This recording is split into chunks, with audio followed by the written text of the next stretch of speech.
road you guys want to go down, man? We'll go down this row. Buds coming out. You guys see we got buds. But more interesting than the buds is just the sheer size of these plants. I'm going to ask him some of his grow tech, and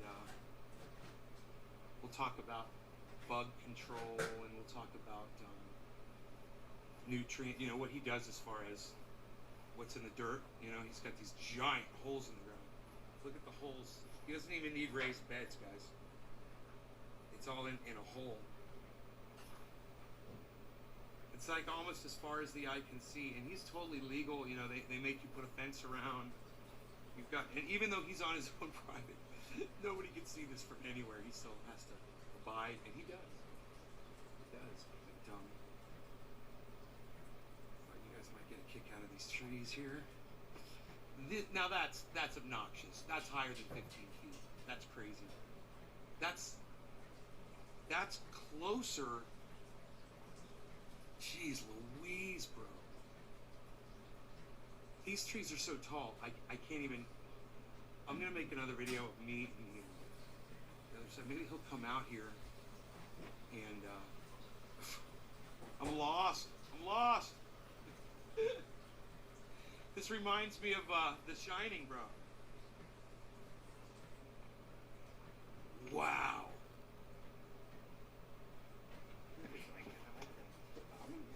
No, bro, I want you here, brother. Oak tree, oak tree.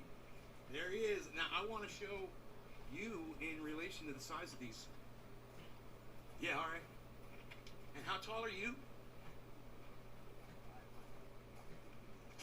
5'8". Okay, so this guy's 5'8", you guys.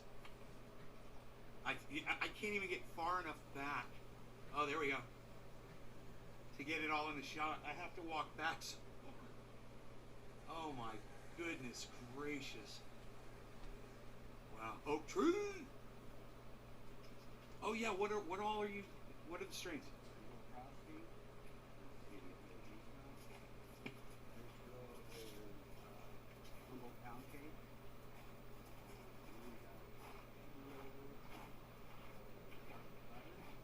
Garlic butter.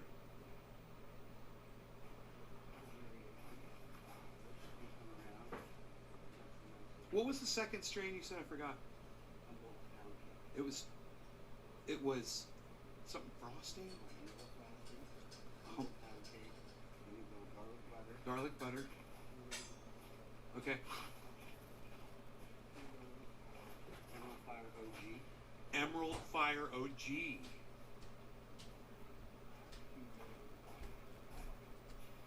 These plants are 12 feet tall. Easy. Yeah, they're nice and healthy. All right, man. I hope you guys enjoyed that video that plays at the beginning of the show. Hello, everybody, and welcome. I had to get my coffee. I hope you guys are ready for a show. Who's ready for a show? I got some clean glass. Look at that. It's not sparkling clean. I didn't use the I've got a bottle brush. I didn't use it. You know, usually I use a bottle brush and dish soap, but it's like, no, I'm not gonna get crazy. I'm just gonna get all the resin out of it. So I'm looking at Ethereum. I was listening to Carl the Moon, and look at this, man.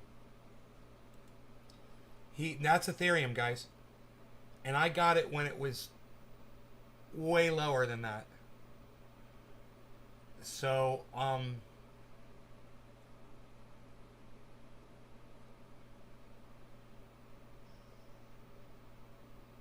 he was right, man. Carl was fucking, he said, he was looked at a Head and Shoulders, and he said, this is how I learned my stuff, man, listening to these guys.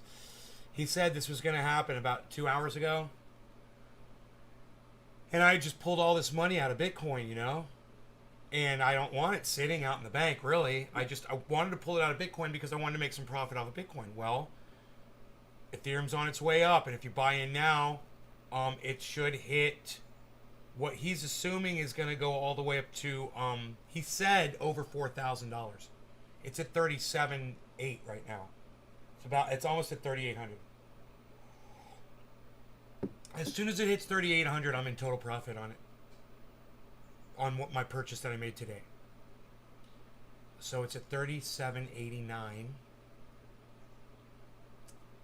And that's fucking exciting. Nobody's saying anything in the chat at all. Can anybody say...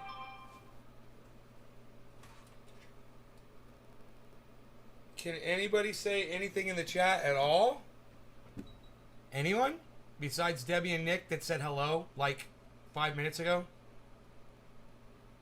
Is the chat not working, guys?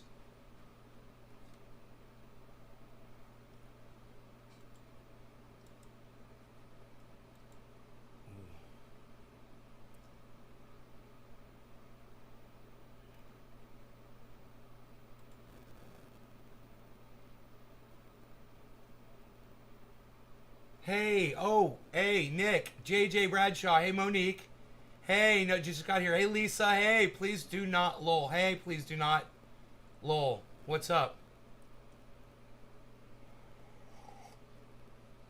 So,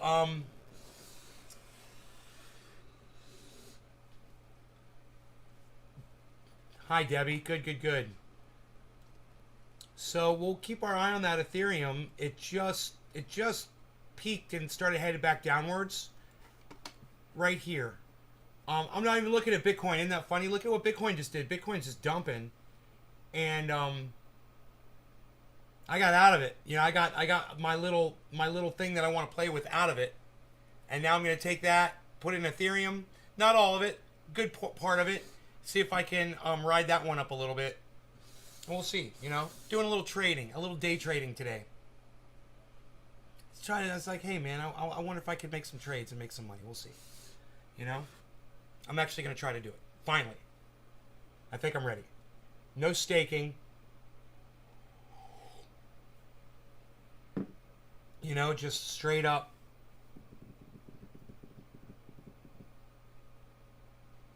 Or not, I'm sorry, not, I didn't mean staking, I meant no leveraging.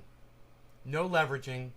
Hey man, Ethereum's about to go upwards again. Look at that yellow marker, guys. What is going to happen? Is it going to hit 38? Is it going to go to 4,000 during the show? Carl the Moon says it should. He says it should go well over 4,000. As soon as it hits 3,800, I'm making money. So, we'll keep our eye on that. So I'm so glad all of you said hello. We've got the grow up over here.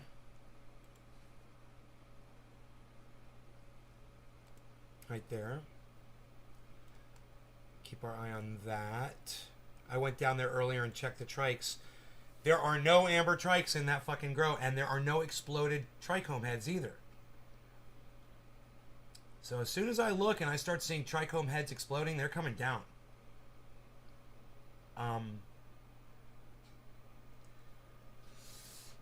We have got this amazing selection here. This is like a toy store, man. And I took a nap earlier. You know, this cannabis just knocks me for a loop. And I took a nap earlier, and the alarm in the grow woke me up. So I woke up, checked the cameras. Crazy fucking wind. That's all it was. And I've noticed I had a little bit of a headache.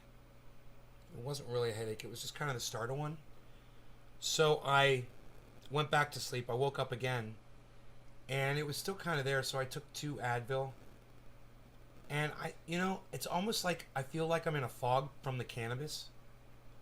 Like, it's so powerful, and I'm so not used to this stuff that it's just kicking my ass. You know? But, I don't know. I'm going to smoke some more, and I'm going to find out.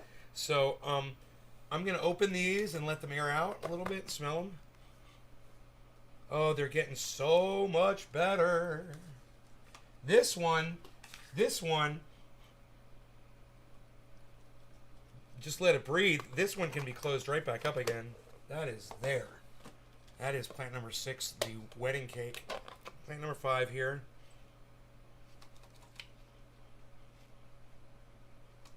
Man, it almost smells like sour diesel.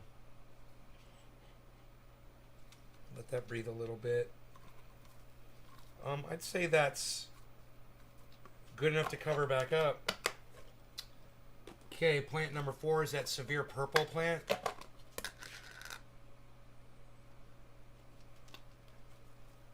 A little bit of a tortilla smell in there still. But so much better than it was yesterday. It's amazing the amount of improvement. And remember, these leaves are going to have an unpleasant odor on them, the leaves. So when you trim those leaves off, man, that all goes away. All right. Let's check out plant number 3, the Candy Kush. Oh, wow, man. It's like smelling a bottle of wine. It's so rich and aromatic and so strong and heavy. This is like the flagship this year, man. That plant number 3. I mean, we'll see what the Girl Scout cookies does, but man, that is bomb F. Okay, this is the Sour D. Totally Sour D, dude. Debbie said hi. Oh, okay, yeah, that was from before. Okay, top of the hour, let's smoke. I got the Sour D. We'll get on to plant number 1. I got the Sour D open, so let's just do that one. We'll knock some of this leaf off. Why not?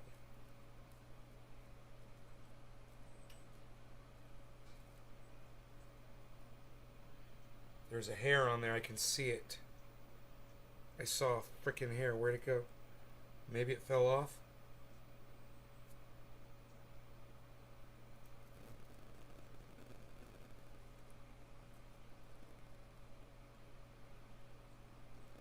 Okay. So let's look at this really quick. I swear I think there's a hair on there, but we'll see it when we put the camera on it. Alright guys, check this thing out. This is what I'm about to smoke for top of the hour.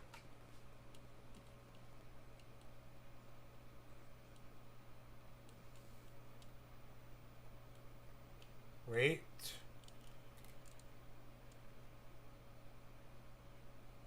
Here we go.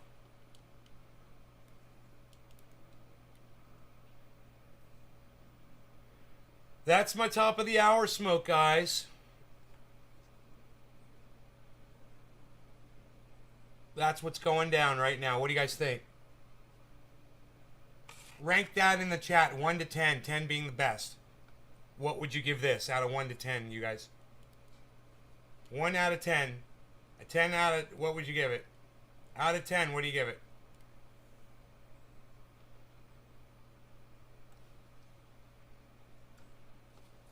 I kind of want to leave that one there, and then I'll just grab another and smoke another one. So you can look at that while I smoke it. You know?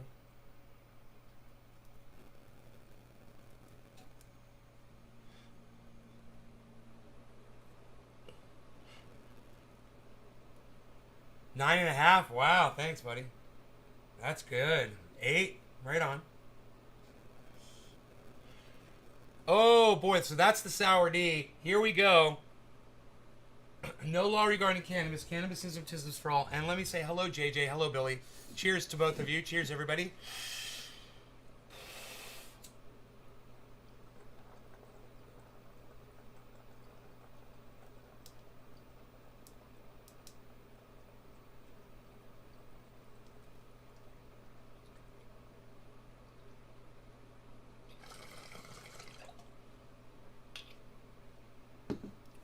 Wow. Expando. That's Expando, bud. That's what we used to call that when I was a kid.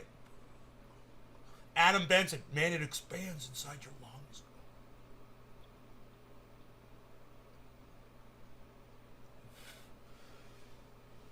Feels like your lungs are going to explode once it gets in there. You're like, oh my God, what happened?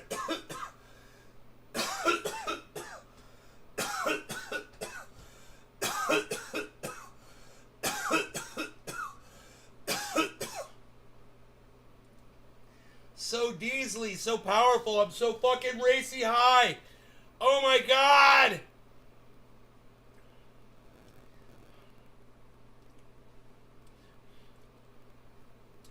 Bro, that is fucking sour D. There is no doubt about it. Holy shit.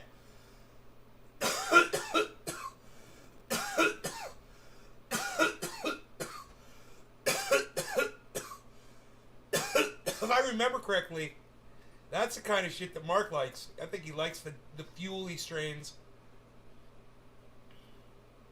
Holy shit. Bitcoin has dropped down to 57,660. Ethereum is up to 3,792, guys. It's about to hit that 3,800. I'm in profit right now. I'm in profit on Ethereum. It always drops after I buy it. And it did. I bought it. It dropped a little bit. I was like, fuck. It's like, I'll watch it later. And listen to what Carl the Moon said. Hey, hey, hey, hey, hey, hey, hey. You guys want to hear what Carl the Moon said? Check this out. You guys, it's a short video. And you're gonna see the same kind of shit that I'm always talking about, okay? Listen to what he says. This is a very short video. Okay? It's only I watched the video like 4 times. I always do that when it's a short video. I always watch it over and over and over again, guys. It's like I'm trying to educate myself, you know, and get better at this shit. And I'm going to bring you this cryptocurrency video, and right now the Bitcoin price is breaking higher, and I'm going to show you exactly what I think is going to happen in the immediate short term. There is a big warning sign, of course. I want to show you that, but before I go into the Bitcoin price, I want to talk about the Ethereum price, because look at this. This is Ethereum against the US dollar, and it looks to me like Ethereum is forming a potential inverse head and shoulders pattern here. There you go. And if this breaks to the upside, then we are going to see something like this. Let me show you here. Like this. And basically, you can see here. So we have a shoulder, and then we have a head, and a shoulder. And the target in this case would be all the way up here at $4,600. That would be an absolute insane breakout if we see this happen. Listen to what he says right here. 26% move, so this would be an incredible trade if we can pull this off. Obviously this would mean that we go into a new all-time high for Ethereum, because the previous all-time high was back here down at 4.3 approximately. So is this going to take place or not? Well, that depends. You're 47 it cents. remains to be seen. But the resistance that I'm watching right now is $3,650 approximately. If we break through here, then I think we're going to see at least a push to the upside. Now you guys hear that? He said if you get past this amount, 3650 or whatever, he says you're going to see a push past. When I looked at Ethereum, it was already over that, and I was like, oh fuck, it's about to make that move. That he predicted this move totally. Reverse head and shoulders, right, guys? We're not necessarily going to go all the way up to the target, but I do think that if we break this resistance, we're definitely going to see a push, and that's a perfect opportunity for a trade on Ethereum. I actually already put in a small Ethereum long position here. Right, so he says, I bought some Ethereum, I'm going long, he said, because I think it's gonna go up over time. So long is a long-term investment, right? Listen what he says, and listen to how much Bitcoin he's already won on this other investment. Even though I usually always wait for the breakout, but I am seeing some strength here in the immediate short term. If we break through this resistance, then I am going to increase my position size, and I'm going to open up more positions on my other platforms. So that's a trade for Ethereum that could be playing out very, very soon. Going back to Bitcoin, I want to show you this chart. So essentially, what we're seeing here is still a bearish divergence on the 4-hour time frame, which obviously could mean that if the Bitcoin is going to go quite sideways here for a little while.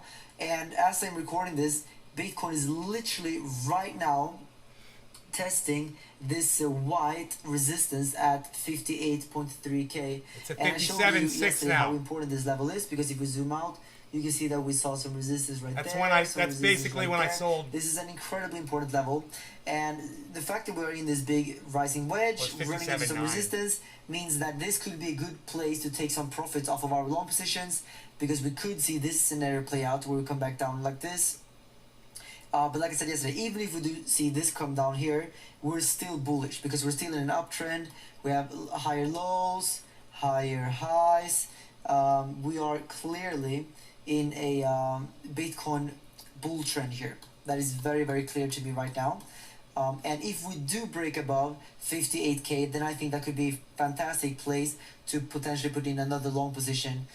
Because if we break this level, then I think we're probably going to see a run way above. Then it's time to buy more Bitcoin at 58 right for the Bitcoin price and Ethereum price. And if you guys want to put in a long position on Bitcoin or Ethereum, or if you even want to short Bitcoin maybe, remember that I have my recommended exchanges down below. Below my video, you find my Bybit link, Phoenix link, and Prime XBT link.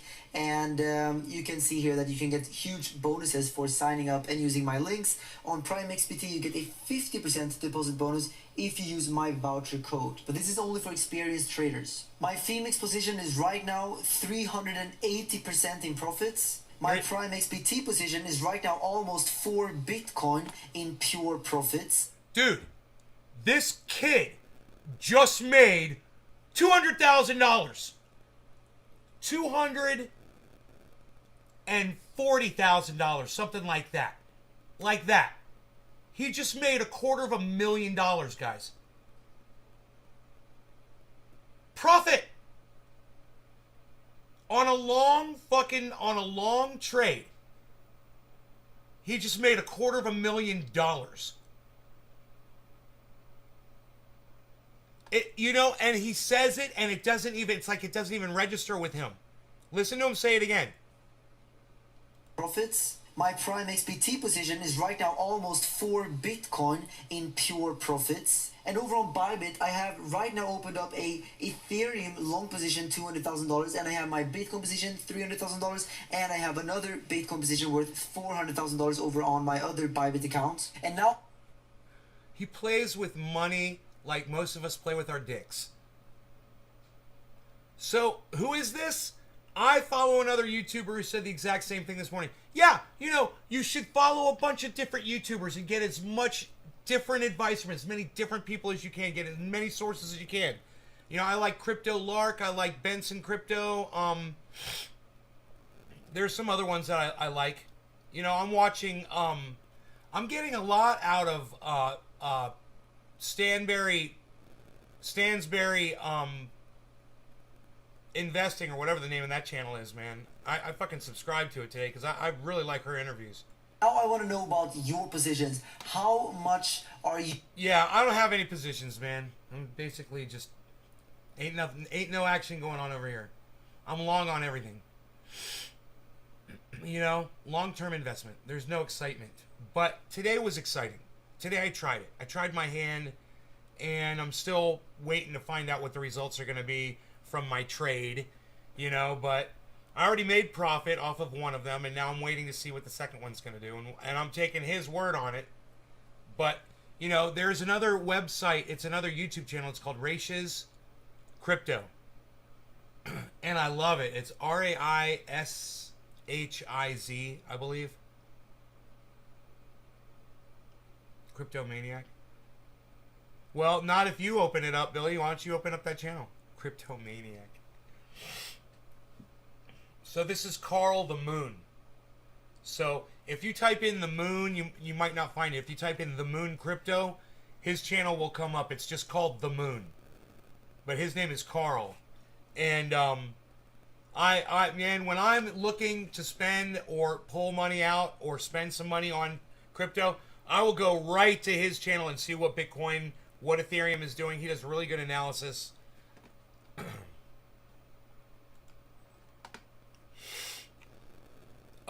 Invest Answers. This guy's pretty good. Raishiz has 372 people watching Raishiz right now. Raishiz Crypto. Raishiz.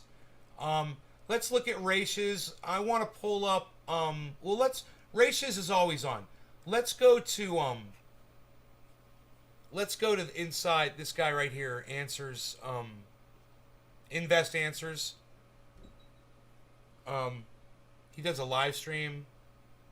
And remember, this is happening in India, where there was a proposed crypto ban a while back, but that's all been done away with, and we're off to the races. Now, in terms of some green news, because the planet's very important for us all, and I love the Canadians, a place in North Vancouver announced it would become the first world city to be heated almost entirely by Bitcoin mining, an innovative way to tackle climate change using cryptocurrency mining. So as you know, as we covered yesterday as well, Canada has really exploded in this whole area of Bitcoin mining. And that is just awesome. Imagine using all the energy to save energy as a byproduct of crypto mining. And they believe they can recover something like 96% of all the electricity used for Bitcoin mining in the form of heat energy.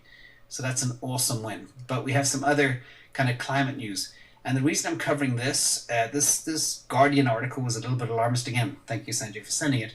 But the reason I believe it's important is if you are planning to invest in real estate or relocate to a certain place, it's important to know what the climate could look like over the next 5 to 10 years.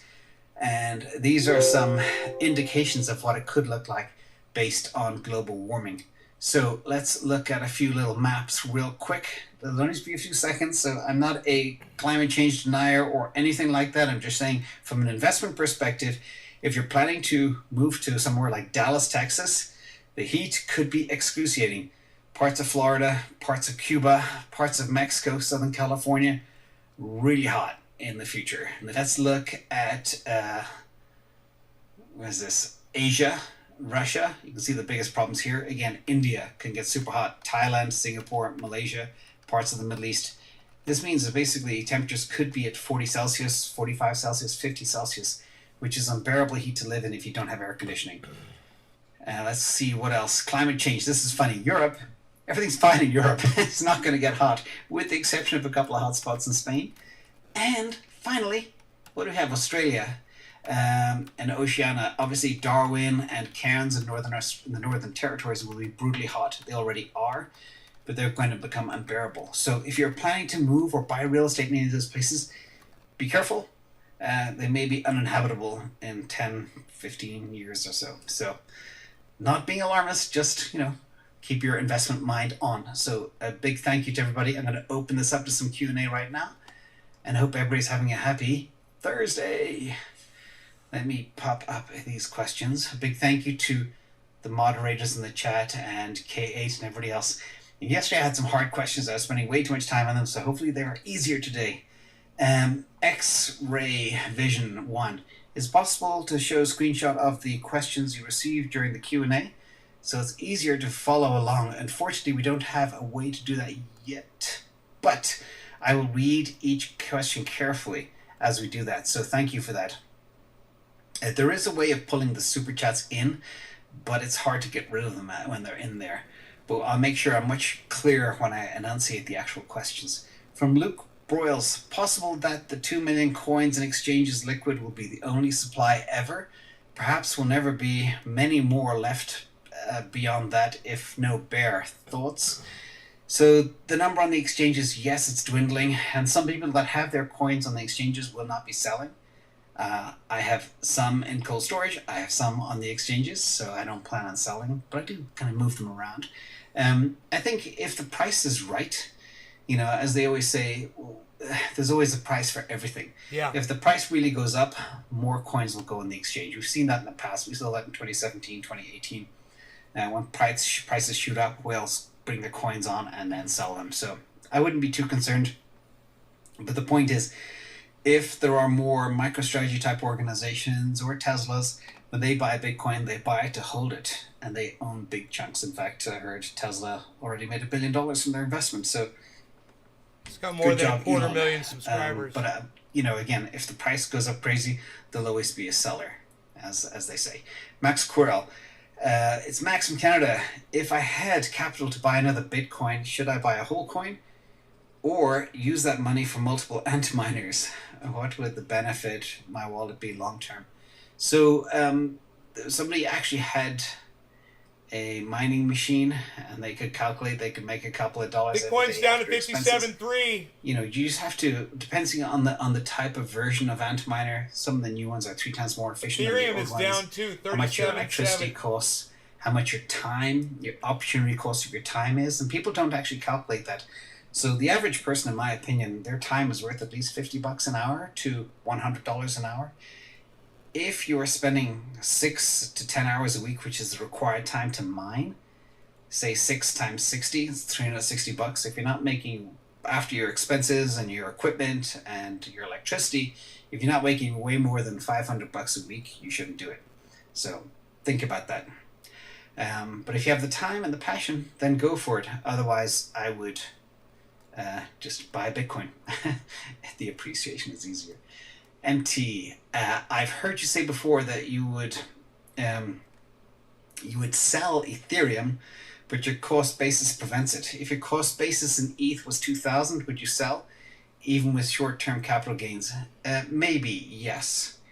But the problem is my cost base is more like 200, so selling now would have huge implications, even though it's all into the long-term capital gain threshold. But at the same time, I'm waiting to see, and we'll see how it goes. Again, as I said, Ethereum is not going to endure 4,000. From there, it can very easily double up to 8. My target's 8,900. That's when I'll consider moving some around and doing my tax calculations. But taxes are a pain for sure. Craig M. Dorsey mentioned the benefits of a decentralized social media platform. Is that possible for fact-based, unbiased media? What would that look like? So, Craig, this is a brilliant question. I think the future of everything needs to go on the blockchain. And I don't know if you know the way they can penalize people for misbehaving on blockchains. I think that needs to be put in place. So, for example, if you spam somebody, either you get blocked or kicked out of a network, or if you say something that's rude to somebody else, you get fined maybe 100 Satoshis. That's what I think will be very, very helpful. Basically, a self-regulating mechanism with penalties. He's talking about AI. So I think no, that is no, possible, no, no, no, and no, that's no, what no, we no, want. no, no, no. And with that, it'll be a lot safer. There'll be no spam. There'll be no hate speech. Mistake. There'll be no, human trafficking, all that type of stuff. Oh, I believe. can't chat. Chad G, GBTC discount is at 17%. What happens if the futures ETF is approved, Dude, but I'm not gonna for tell GBTC? Thinking to move from GBTC to BTC. Oh, you can't worried super about more chat? discount shrinkage, but also missing out if GBTC converts to ETF. Thoughts? First of all, I don't think there'll be a spot No super chat. Bitcoin ETF happening this year. That'll happen next year. I've never seen the that. futures ETF will happen this year, probably in the next week or so. Why no super so chat? Grayscale will not be involved. I believe Grayscale will be one of the 3 that will be approved Super first as sticker. spot ETFs. That's my thinking. I could be wrong. But at the same time, when you look at the discount and the price of GBTC, it's hard to give up that near 20% discount right now to convert, because you'll just be taking a big penalty. If you are in a tax-free account, definitely hold it there. If you're not in a tax-free account, maybe think about moving. Now, if you are in a tax-free account, Chad, I think about trading it as well. Selling the tops and bottoms, even GBTC has a lot of volatility intraday, and you could kind of reduce your cost basis that way. So hope that helps. Santiago L, how are you in Colombia? Do you ever trade options on FTX? If not, any reason why? No, I use a different platform for trading options for those. But they have acquired a company called Ledger X, and then I will be moving my crypto options trading to that platform within FTX, but not right now. MindFed, if you had much more DOT than SOL right now, would you sell DOT to get more SOL? If yes, at what price? So MindFed, I look at the relative market caps and the intrinsic value of the smart contract platforms. And as I said yesterday, I believe Polkadot is overvalued, overhyped compared to Solana. Solana has much more adoption, much more dApps, much more TVL, much more users, much more growth. All the 20 things that we measure, it is higher, it's faster.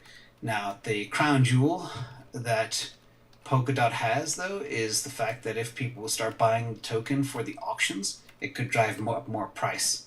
But I would definitely, at that level it's at right now, I still do believe Polkadot is going to $98, I think, this run.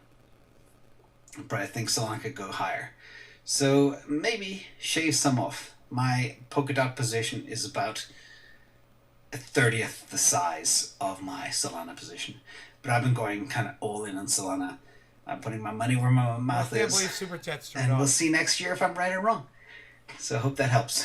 Luke again, if ETH 2.0 is flawless and goes to 100,000 transactions per second, would you sell off some Sol as ETH would become and regain the edge against Sol or remain A lot 50-50? to get through. I think I would if ETH does nail ETH 2.0 and they do it fast without losing market share, I would definitely move everything to ETH.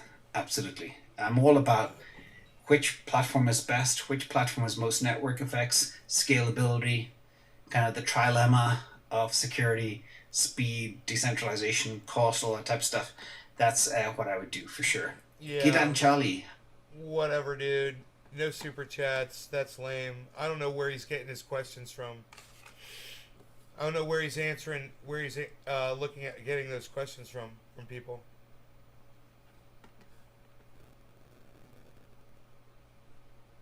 Fucking sucks.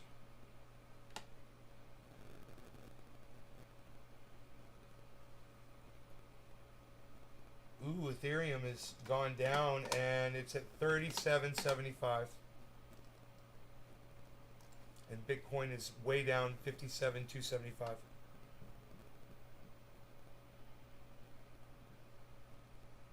Very, very, very exciting.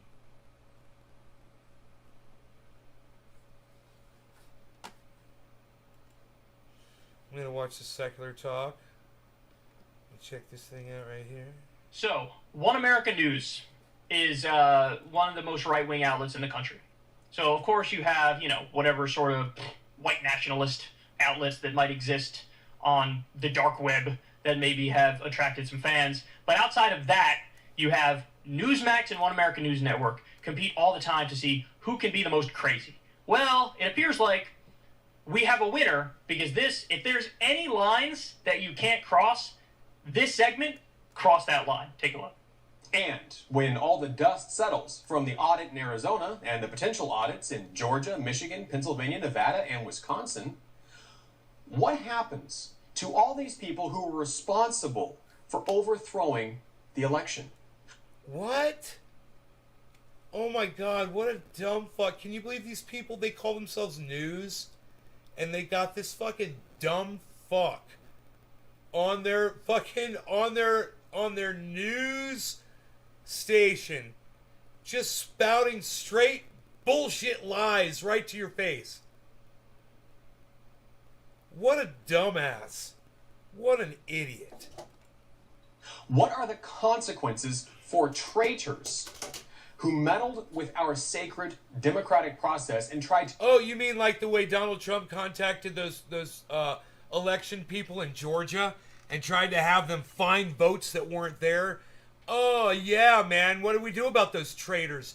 You fucking dumbass. You're not even a hypocrite because what you're accusing, you're just projecting. What you're accusing other people of, they haven't done, but you guys have, you fucking Trump-supporting piece of shit. It's so fucking hilarious. This shit needs to be called out, guys. Sorry, you guys, it's got to be fucking called out. I wonder what Kyle Klinsky's going to say. To steal power by taking away the voices of the American people. 80 million to 74 million, I believe that's what it was, right? Wasn't it 80 million to 74? Where are you going to get all those extra those millions of votes? You fucking lying piece of shit. It would have had to have been millions and millions of votes for that to be true, right? Joe Biden won by 6 million or more votes.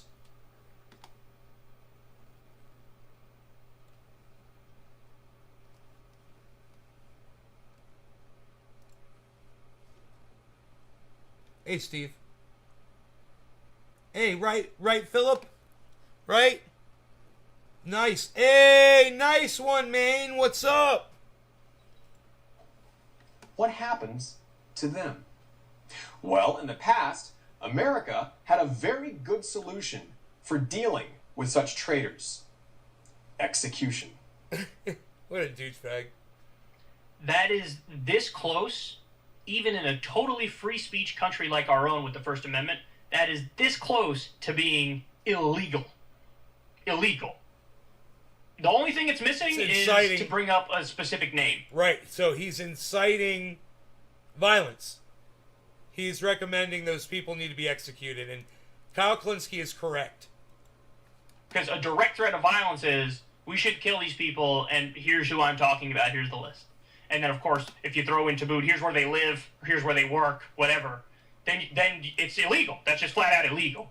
And I'm as big of, everybody knows this, I'm as big of a free speech absolutist, free speech bro as there is out there. Yes, he is. It's one of the few things that I still love about that guy. Him and I agree on the First Amendment stuff. But right there, son, you're skating on thin ice. Right. Because that shit is fucking crazy. Talking about killing your political opponents, executing your political opponents. By the way, executing for what? Because for what Donald Trump actually did do, that's in a recorded call to the state of Georgia. You guys should hear Donald Trump begging Georgia to go find votes. Well, maybe you guys could just find some votes. If you could just, if the votes would just turn up. Maybe the votes could just appear magically. The thing with the election, Trump... Yeah, I just need 100,000 votes in my favor. Won, and then they covered it up, and there were 60 plus lawsuits. So much coffee. Donald Trump lost every single one except one, and the one that he won was Ethereum. over some procedural nonsense I bought that had some, no bearing on the Ethereum. outcome of the election.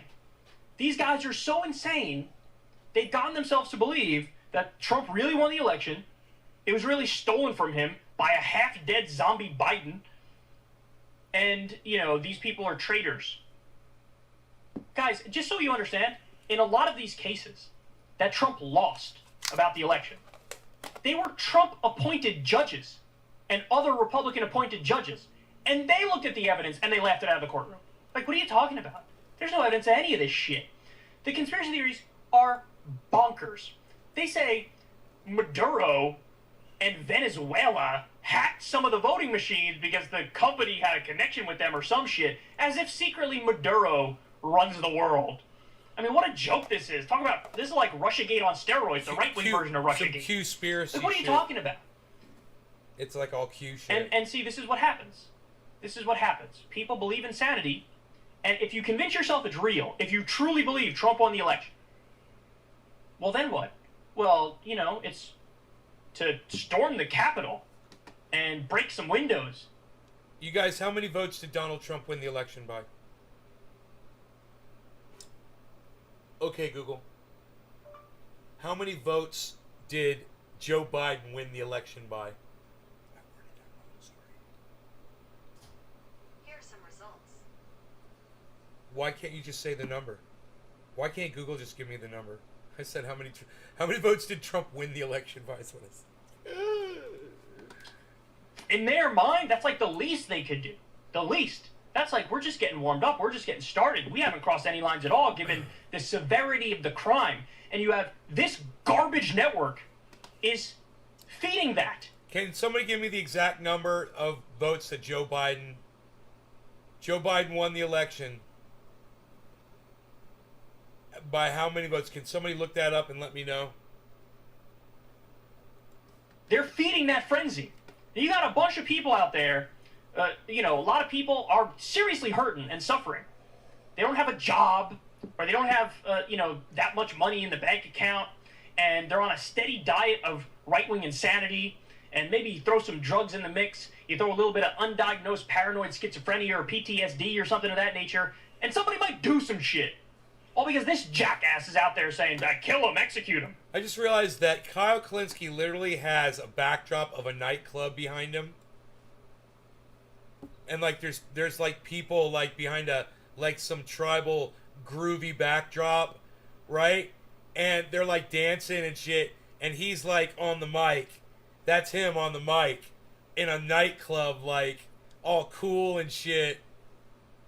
You guys see that? He's got a picture of himself for his own backdrop. I love it. Oh, God. For what? Telling the truth? Knowing the reality? Counting the votes properly? This is dangerous. This is dangerous. It really is. So we're really on the borderline now. I think, legally speaking, a direct threat of violence would have to be, let's do this, and here's the person I'm talking about who we should do it to.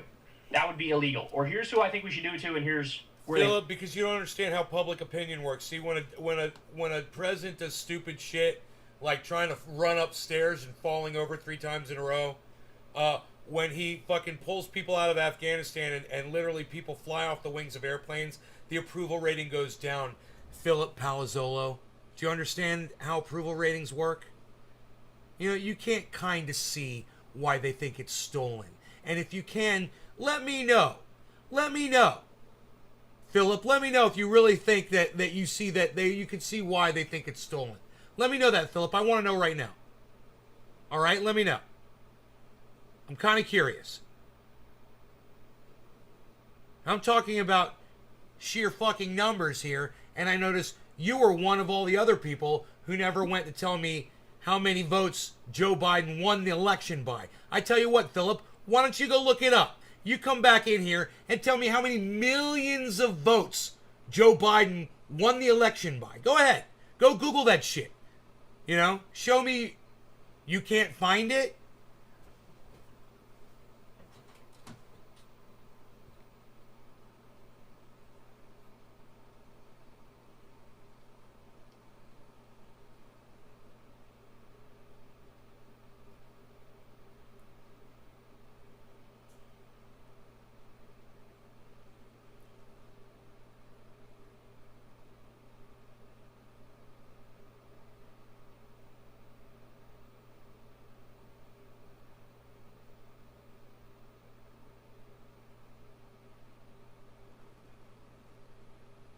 I can't find it either. It didn't come up. I mean, they're just okay. Just give you the fucking numbers, dude. That's why I asked somebody to look it up for me.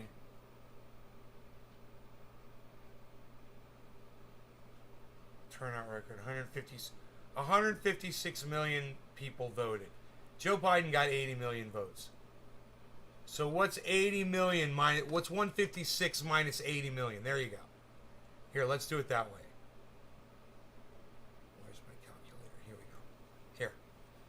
We're gonna do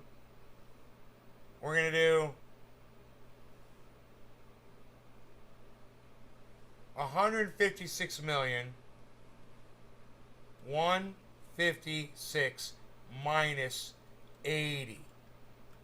76. So there you go.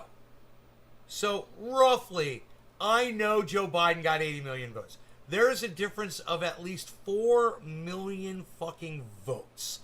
And Donald Trump goes into places like Arizona and Georgia trying to find, 35 votes here, 60 votes there. And then when they find them, yeah, they found some votes. They were wrong. And guess what? Almost all of them were in favor of Donald Trump. The votes they found that were fucking altered, that were bad. Yeah, it turns out that all of the election fraud was for Trump. Hilarious, right? But Philip, you obviously don't pay attention to, the facts of what's going on around you. And I have a hard time, understanding why you could say you kind of see why they think it's stolen when they lost by 4 million fucking votes. At least, like I said, no one can seem to find the fucking information. I'd like to know the exact number, personally.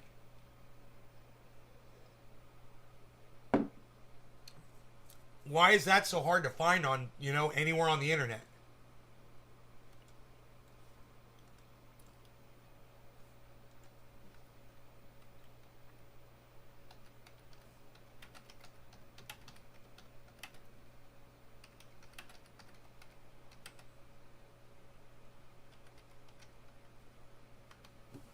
All right. 74 million votes. There it is.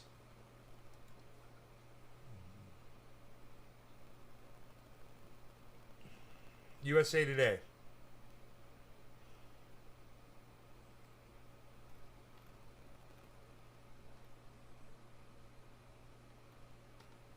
fuck. You know what? Okay, forget it. You know what? Let's just be stupid. Because USA Today wants me to do some fucking ad blocker bullshit and put up a pop-up and not let me just get my news. They want to make it hard for me. And you know what? It's hard. And you know what? I'm not gonna go after it. So fuck they that live shit. or where they are or whatever. That would be illegal. But he's skating on thin ice. He's right there, dog. And by the way, look, all the sponsors. Now, by the way, stop and think about that. You could go as far right-wing as to go full fascist on One American News Network and call for executions. You can do that, and you still have corporate sponsors like it's no problem. You can't even get a fucking social democrat on TV. You can't get somebody who's like, I think the Norwegian model is nice. Wouldn't it be nice if we had healthcare like... Dude, why does Kyle have some fucking earplug in his ear like he's a fake commentator on the news? Like somebody's instructing him what to do. What's that?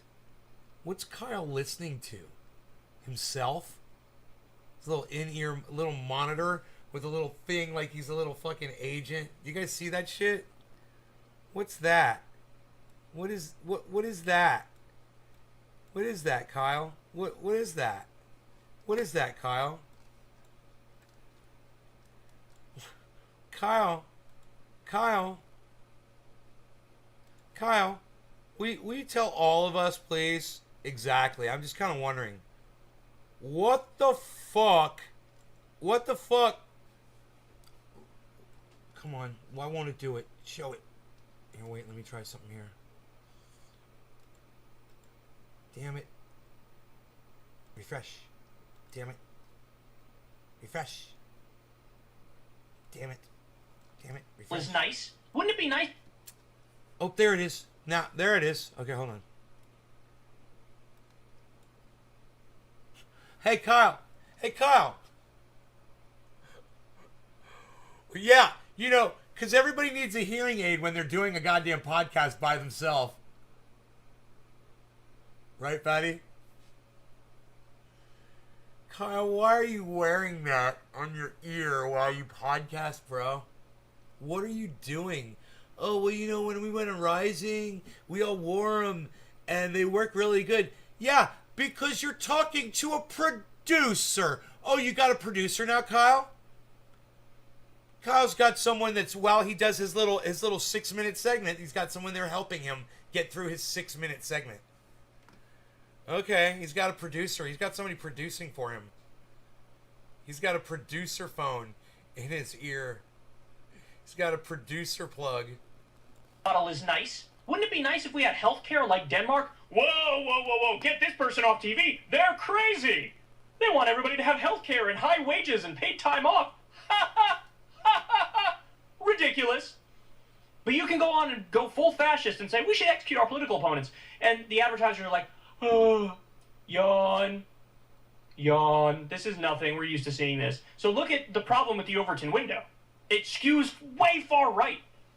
And so, what? The best you have on TV on the left is Chris Hayes?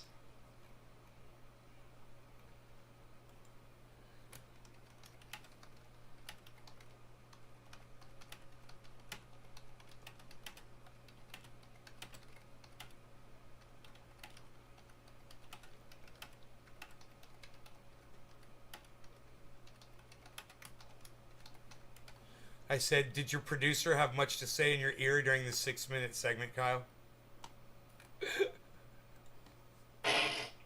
What a joke. What a joke that is.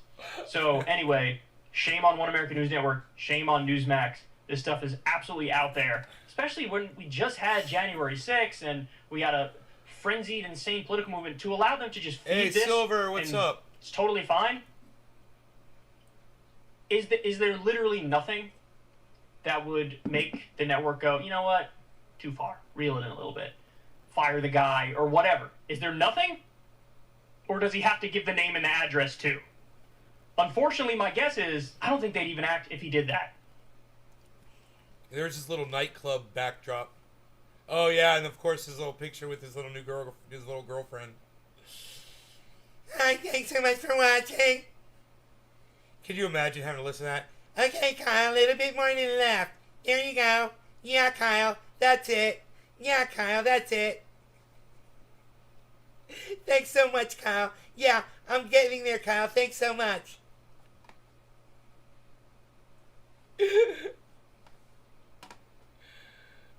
I guess you'd have to be there. You guys don't get my humor.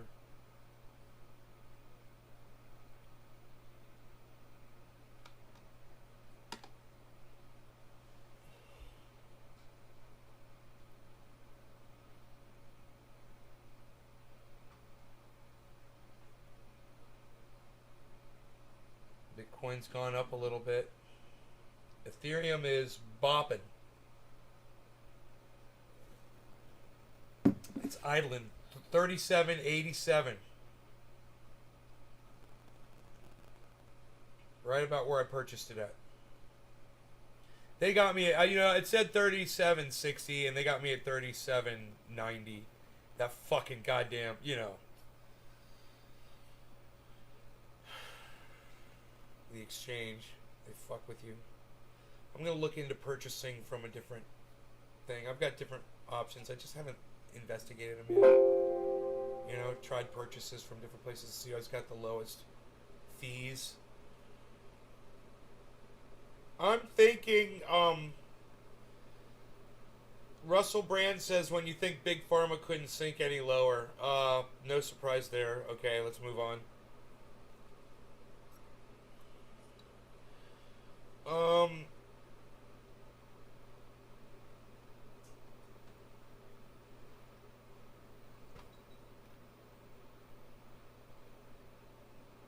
So, Scotty Kilmer's talking about Toyota's hydrogen car and why it's the future. And then he has another video, that was from 9 months ago, that he just put out today or yesterday where he says, Toyota has let everyone down or something like that. Or it's the end of Toyota for Toyota customers or something like that.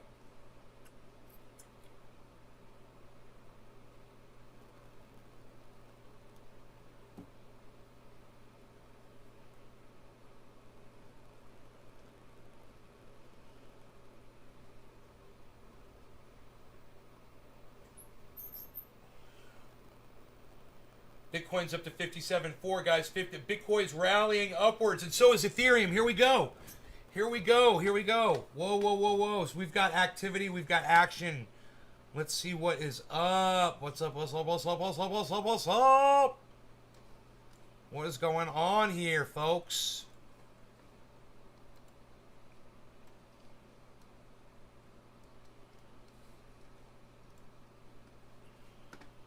What's up, what's up, what's up, what's up, what's up?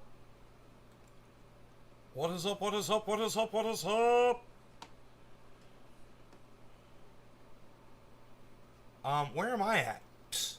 Nobody even does not leave the face on their own podcast anymore, pal. What are you even doing?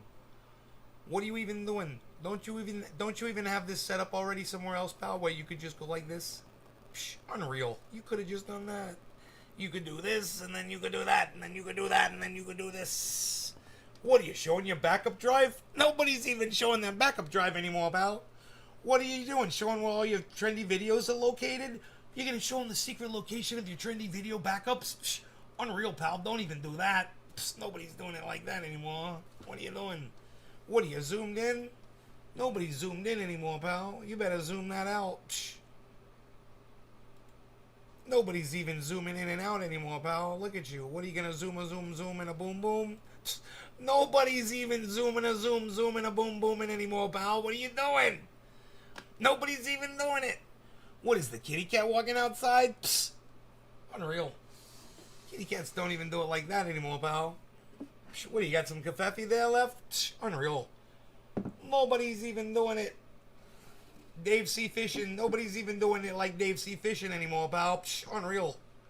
Nobody's even fishing around and making the videos of the fish he's catching in the lakes anymore, pal. Unreal. What is he doing? Nobody even knows. Nobody even knows. Nobody's doing it. Psh. What's this? What's it doing over there? What's it doing? What's going on back over here? We don't even know. We got all kinds of shit going on. What is that, your leaning tower of pizza? Nobody's even got it anymore.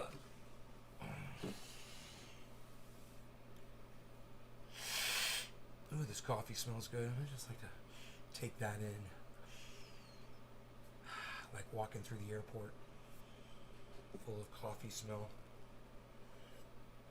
That rich, deep ground coffee smell. You only get in the airport.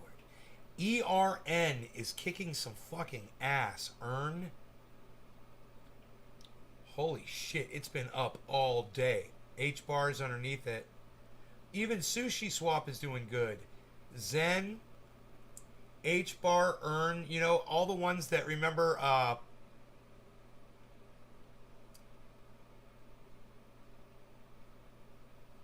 Hinkle, that guy, I can't remember his first name. Used to come in, he talked about those. That's why we've got him on the tracker. They're H bar, Zen, he mentioned. ERN, I believe he mentioned. That's number one. During Bit Talk. Man, you snuck off in Dab Monique. Now I'm high as fuck. We already smoked. I mean, I already smoked. We're an hour in. You guys, if you don't understand how high these buds are getting me, just refer back to the photo of the bud that we had on here for the first half of the show in the background. That's why I'm so fucking high, guys. I smoke this stuff, and I can't. I should. You know what? I got all of this. It's all cured. It's nice. Sour deed me today. Oh yeah, that number 2. Number 2. The sour D fucked me up. But I digress.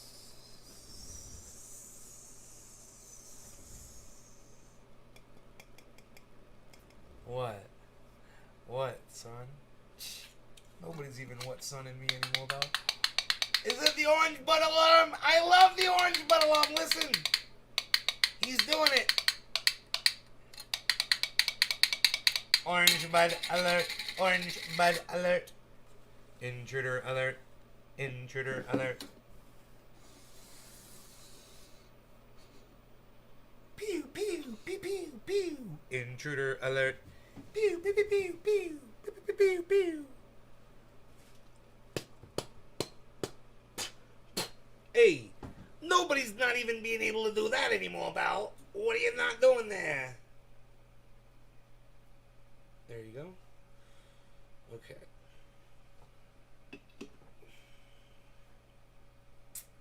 Orange bud.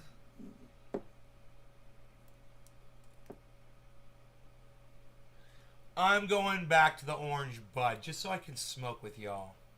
Because this stuff that I grew this year is so ultra potent. It is my cannabis. It is so ultra potent that I can only smoke half of a bowl.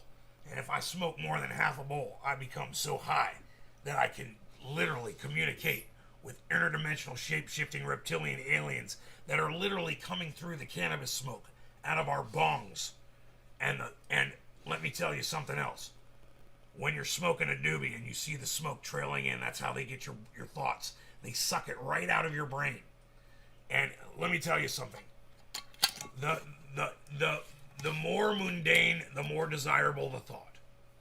And they mine them and they smoke them up like little hits of crack cocaine. But I digress. I've terminated that coffee. And this bong rip is not so ultra potent. This bong rip is actually coated in our special iodine that we have mined from the Alaskan Ocean. I've gone down there myself in the submersibles. I have seen the entire product. I've overwatched the entire operation. I should ask Sophisticated Nate if he is interested in dealing fine art. Ground floor. I'll tell you, if you want to invest in some great products, you're going to want to check out prisonplanet.com. You're going to want to check out infowars.com. You're not going to want to tweet this to me on Twitter. Do not tweet this at me, Alex Jones, on Twitter. I do not have a Twitter account. I'm not on there. I have my own account. It is with the interdimensional shapeshifting reptilian aliens. And they come through the smoke. Understand? They literally read your thoughts from your mind. Now, when I go into my bathroom in the morning, I only smoke half a bong hit of this year's harvest because it is so ultra potent. It's so ultra potent. All right. No law regarding cannabis. This is back to the orange bud, man. That's where I'm at. Because I can't speak when I smoke that stuff. All right. No law regarding cannabis. Cannabis isn't just for all. Cheers, everybody. Whoo, I'm high.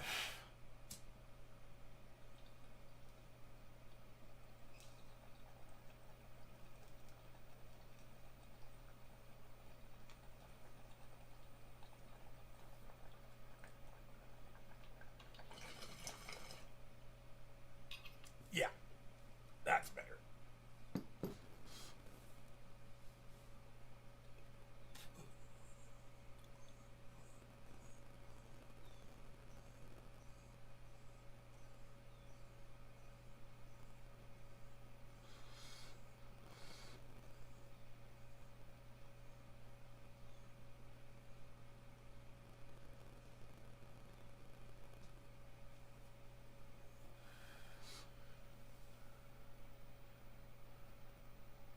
Hey, Doc. What's up, Docky? We're watching Ethereum. It's at 3791. I'm in profit. I'm in profit right now. It's in and out of profit. It's funny. It's like out of profit, in profit, out of profit, in profit. 3793. I'm in profit.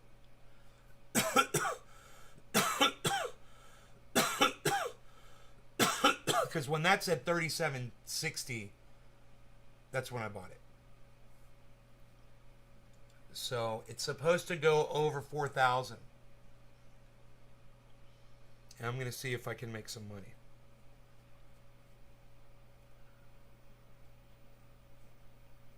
I'm trying my hand at trading. I'm going to try trading. I'm doing some trading. I'm watching the trades. Impressed with your predictions earlier. Yeah. That was pretty cool, huh? I was within $30, man. I was within $30 of that. $32? That was pretty good. I told you it was going to drop $1,000, and it got within $32 of that.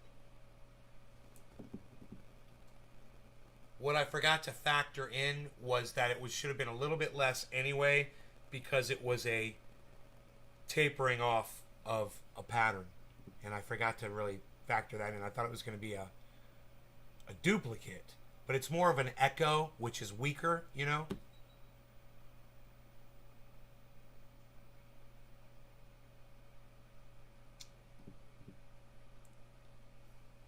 So big purple marker. Holy shit on Ethereum. Look at that, guys. That is purple. Now it's green. There it goes. 3793, 3794. 3796. Is it gonna go over 3,800? 3795. 3796. 795. Damn. 795. 796. 797. 798. Oh fuck, guys. Go, Ethereum, go. What's Bitcoin doing? Bitcoin's going too. Go. 3797. Hey, Bell, what's up? 3796. 3797. Come on, Carl the Moon. Exactly as he predicted. Head and Shoulders, reverse Head and Shoulders resulted, and he was sure that the reverse Head and Shoulders was going to result in it going up. And when we saw that Head and Shoulders today on Bitcoin, I predicted it was going to go down, and it went down $1,000. So a normal Head and Shoulders predicts a drop. An upside down Head and Shoulders predicts a rise. We just learned something today, man. I didn't know that. It dropped 37.83. Oh man, Ethereum doesn't like when I take my eyes off of it. Don't take your eyes off of ETH. Don't do it. Don't do it. Yeah, that orange bud is good, man. That orange bud's great. That's what I needed right now. Not that other stuff. None of this stuff. None of this stuff, man. This stuff's... I've been paying for this. This stuff is too powerful. Conference on the I-4 motorcycle gang show. Sad stuff. I heard it on your first show. You heard it first on my show.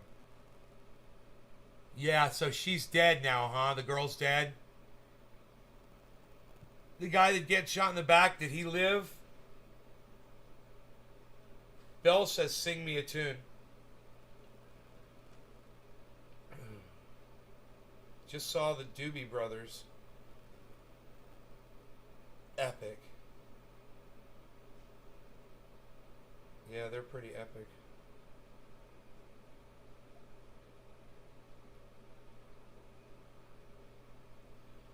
Happy birthday to your wife. She turned 62 today. Billy! Don't lie about your wife's age. And if it is her birthday, happy birthday. I'm sure she's not 62.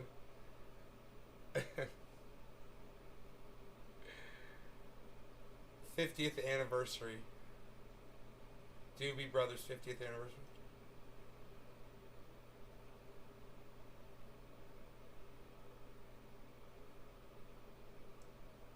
What is your favorite Doobie Brothers song, Belle?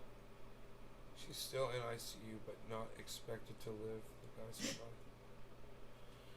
She's still in ICU? Dude, imagine riding a motorcycle getting shot in the back while you're riding a motorcycle. God damn, dude. And being able to return fire, but then fucking up and shooting the girl on the back instead of the guy. I mean, you could see by where he shot, you could see he was trying to kill the rider. But, dude, if he killed the rider, he would have killed her too anyway. You know, you could see how, you know, that's a hard shot to make. You've just been shot in the back. You pull out... Oh, she died, Ruby Red says. Thank you, Ruby Red. You're shot in the back. You're riding a fucking sport bike. You're doing 100 miles an hour. You pull out a gun while you're shot in the back. And you try to shoot the dude that just shot you.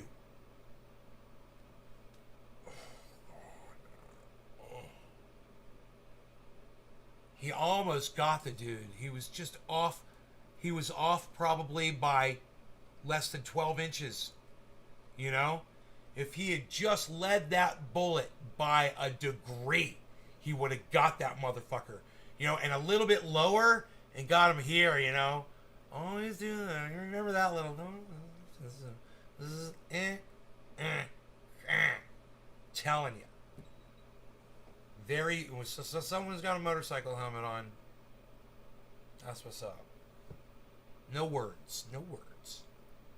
That's what's up.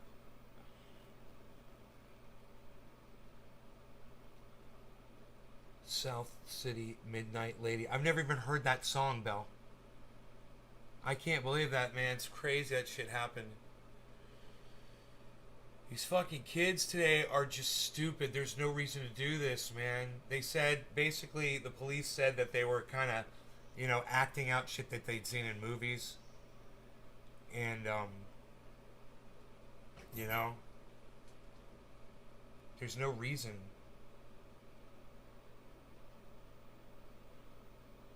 God, the guy who caused all that, he didn't get a fucking scratch on him. You know? And he didn't give a fuck about his girlfriend. God, man.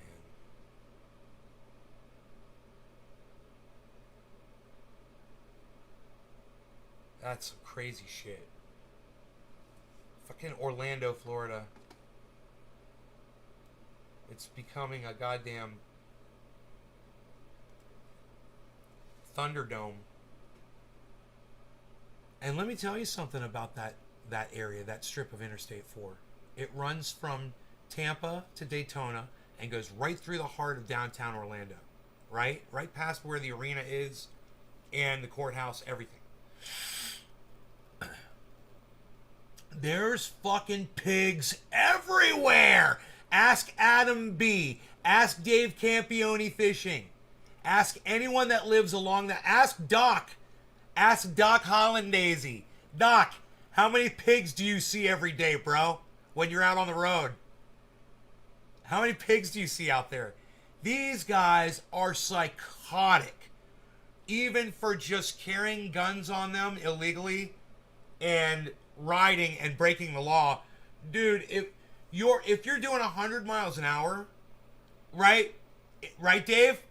If you're doing 100 miles an hour on Interstate 4 and you've got a gun on you and they pull you over, you're basically in possession of a firearm while committing a fucking felony, dude. You're automatically going to prison. It's like automatic, 5-7 years, some shit like that. You go straight to prison, man.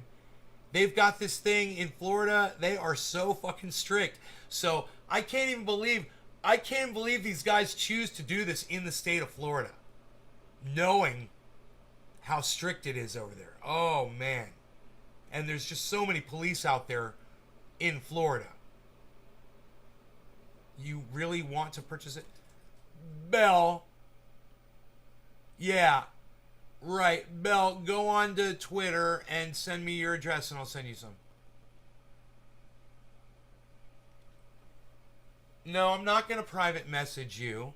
You go on Twitter and you private message at Nays Garden and just private message me your address at Nays Garden. Not at Nays Garden Show, but at Nays Garden. And then you can start retweeting me and tweeting me and putting likes and comments on all my tweets. Wouldn't that be cool too? Because I do nice stuff for people sometimes, don't I? I don't ask much in return, people. I don't ask much in return, people. I want some retweets, people. I want retweets, people. I want comments, people. I want you guys to go to my tweets and replies, people. I want you to retweet my tweets and replies at the people that I'm replying to. And say something. Say something nice to them. Say something really nice. Get them to come to the show. Do something nice. Shut it up. Never do it again. Shut up. People. People. Peter. People. Listen to what we're going to tell you.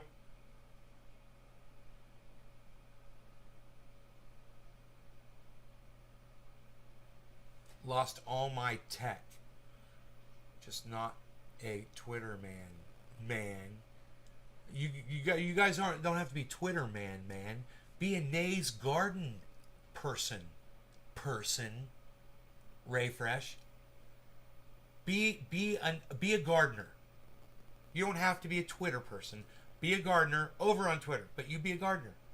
Come join the garden. Join the family. Join the gardeners. Yeah, come get on Twitter. Bill, you'd be surprised how many people I offer free oil to. I say, come on over to Twitter, retweet me, send me your address. I never fucking hear from them.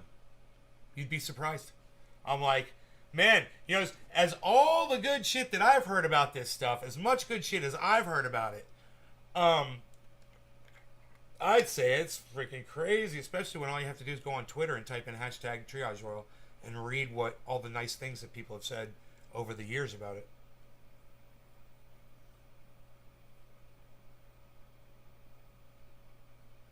In 64.3 years.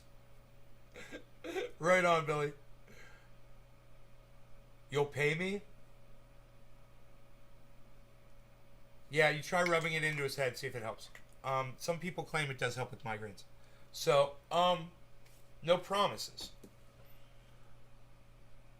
But some people say it works. So, here's what I want you to do, Belle. You don't have to pay me. Let me send it to you for free. You sound like fucking Jimmy Dore now. Who are you, Jimmy? Hey, Hey, hey, Mel Smith. Who the fuck are you, Jimmy Dore? Refusing my free gifts? I'm trying to give you gifts and you're refusing to receive my gifts? How dare you? How dare you? Where the fuck is Enoch at? Where the fuck is Enoch? God damn it. Fucking Texas, man. Fucking Texas. Stop playing COD, Enoch. I know you're there. Pause the game. Pause the game. What do you guys play live with real people, right? Pause the game. I sound like such an old person. Pause the game. I'm in an MMORPG. Pause it!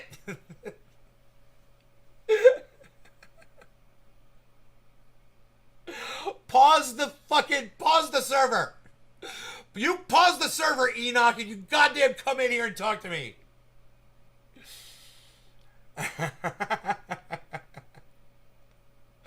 You know what I have to say to him. The fact that he ain't here. I mean, it's like, it's not even a question. It's just, hey, what's up, King? How dare you? That's what I would say to him. I want more coffee. Yeah, King, how long has it been since you've seen my videos, bro? How long has it been since you've seen my videos, bruh? Been a while, bruh. Been a long time, bruh. I've been live, bruh. Got more channels, bruh. I'm on 6 channels, bruh. Go find all 6 of my Nays channels, Nays Garden channels on YouTube. They're all called Nays Garden, right? Go subscribe to all 6 of them. Sign up for notifications on all 6 of them. If you're on Facebook, I'm on Facebook on 6 channels as well, under my real name. All 6 channels are under my real name. You go on Facebook, you can, if not, I'm also on the Twittersphere under Nays Garden, at Nays Garden on Twitter, Instagram, and TikTok, Nays Garden Show. And let me tell you something. There's some good shit on both, on the Instagram and on the TikTok now. I've been putting up some cool stuff. I can't do cannabis-related stuff on the TikTok. Dude, look at that bud. Look at that bud. Just, that's the bud that I bent it all the way over, and it's fucking picked itself all the way up again. Can you believe that shit? So those buds are fucking huge now, and there's no spider mites on them. And I'm using dish soap.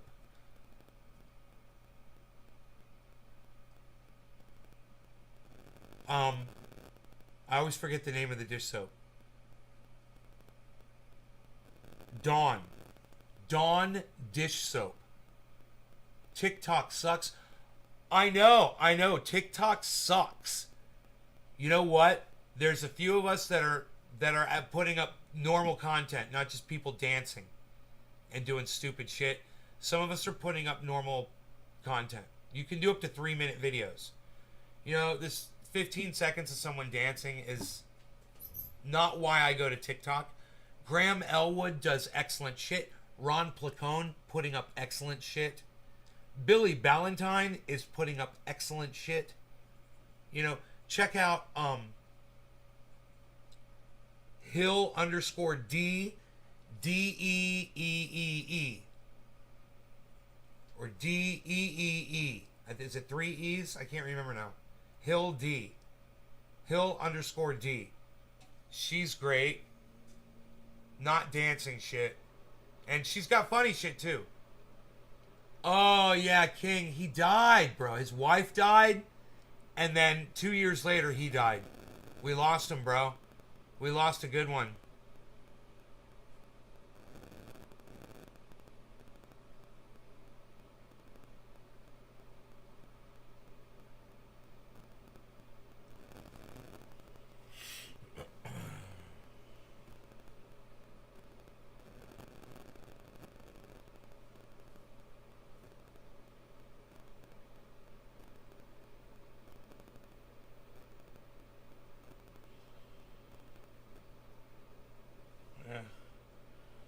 Yeah, he's gone.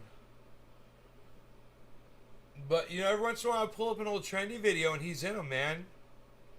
You know, I saw him and his wife in a video where I'm doing 3 dabs in a row, 3.25, it's 0.25, 0.25, 0.25, and I was done.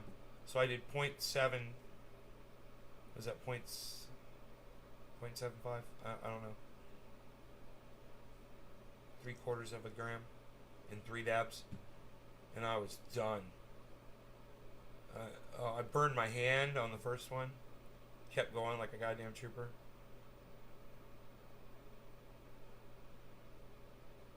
I was like, is there a lot on my hand? They're like, yeah. It's like, fuck.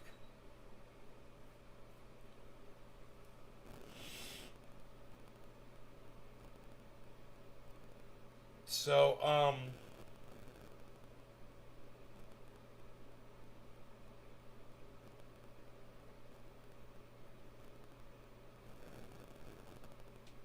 yeah. Yeah, they had some issues.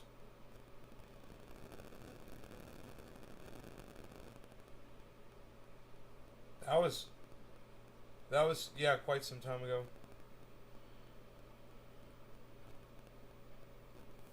That was after his wife had died.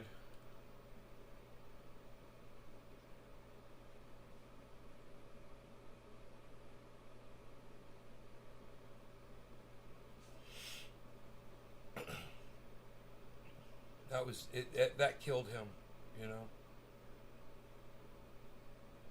And he told me personally. He said, after she died, he said, "It's bro." He says, "I don't have long." He's like, she was the only reason I was living. I was like, don't say that, man. He's like, I'm telling you. He knew it. He knew it.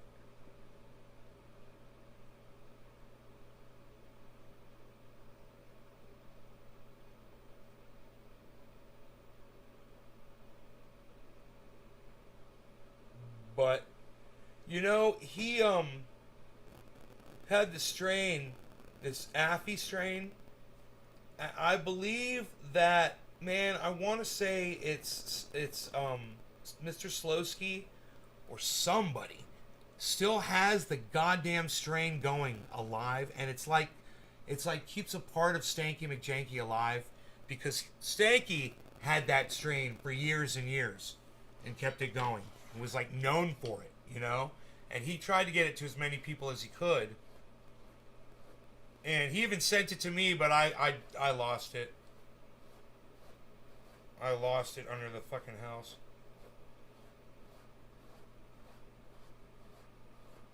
Hey, Nikolai.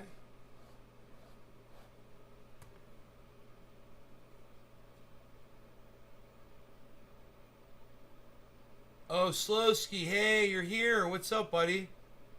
It wasn't you? Okay, let me think. Who was it who said that? It wasn't you, it was somebody. Said they still had his strain going. God damn it, man. Sokol? Was it Sokol Hippie Hash, man? Maybe it was. Maybe that's who it was. Maybe it was Sokol. You been here? Much love. He's uploading on YouTube a lot. Yeah.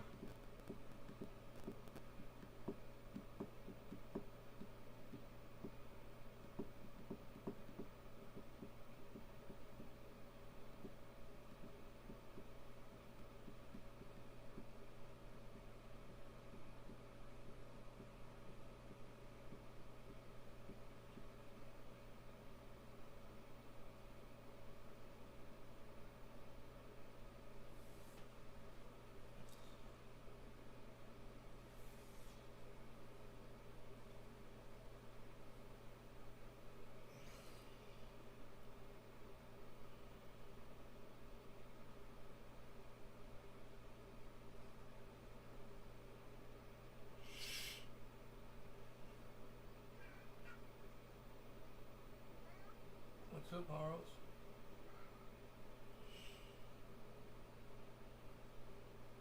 Bitcoin's back down to 57.1.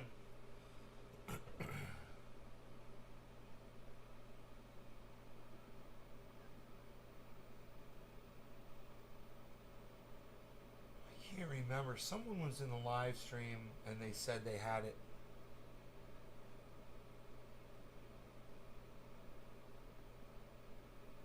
Yeah, Stone one.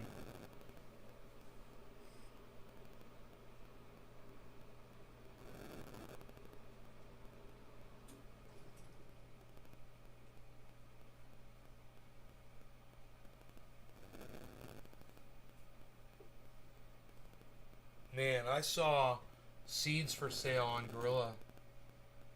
They were, I think it was Gorilla Seed Bank. It may have been another. It was, wedding. I think it was wedding cake. Dude, the shit looked crazy. Thanks, King. I appreciate that, bro. Thank you so much. I've been plugging away 3 times a day, every day. That's why I told you to make sure to subscribe to all the channels. You know?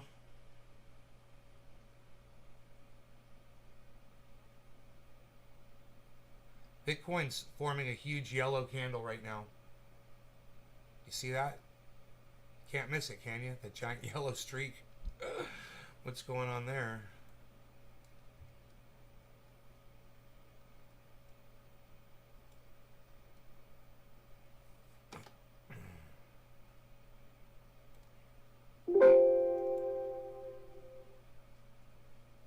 Let me just calm down CPU usage. I've got to monitor my grow 24/7. I don't know when those trichomes. Dude, I need to call fucking Dino and be like, dude, my trichomes ain't flipping, bro.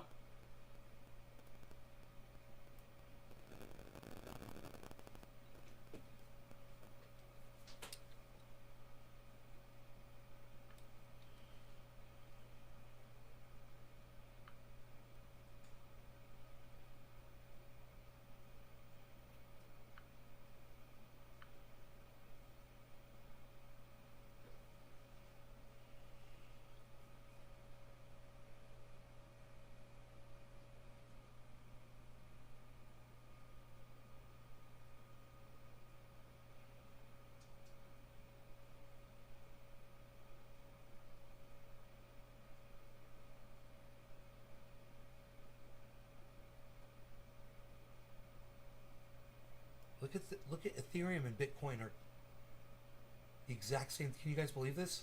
Look at the yellow marker, the drop, everything.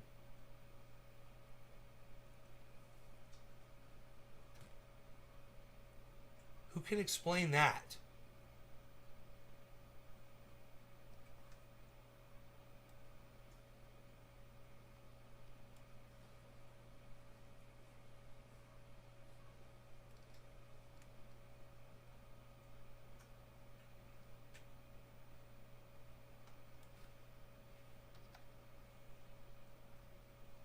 I took a screenshot. Hey, bro. None of my trichomes are turning amber at all. The buds are nuggy. They're covered with frost and trichomes, sticky. I pulled some over a week ago. Been smoking it. It's way too powerful for me to smoke, bro, on the show. And it's like, I don't know what to do, bro. I just keep fighting off the spider mites, so get with me, man. As soon as you can, let me know what you're doing. All right, bye.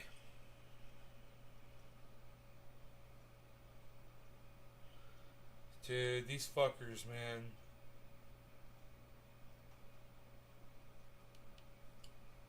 What is this? It's mid-October, man. The middle of freaking October. It's the 14th today? Okay. It's crazy.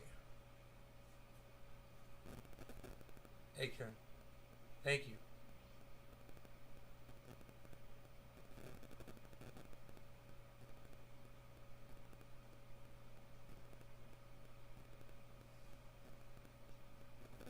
Seeds were tiny from Gorilla Glue. Has anybody ever grown Gorilla Glue? I've never grown it. I've never seen it. I've smoked it, but I've never seen the plant. I don't even know what it looks like. If one of these was Gorilla Glue, I would know. You know?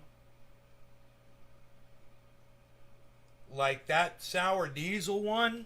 Huh. What's Gorilla Glue got in it? That would make some sense, wouldn't it?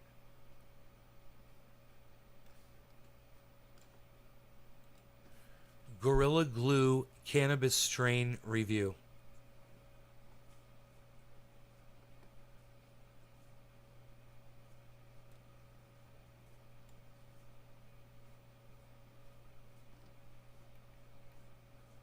Leaf fly. Let's see what's the parents of this one.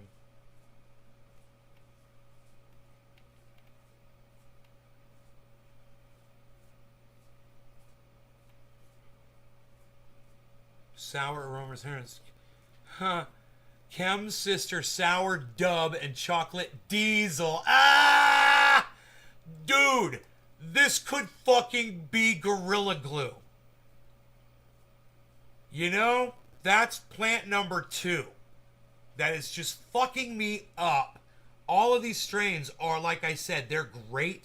And it just didn't strike me that this grower would be fucking around with an old school strain like Gorilla Glue.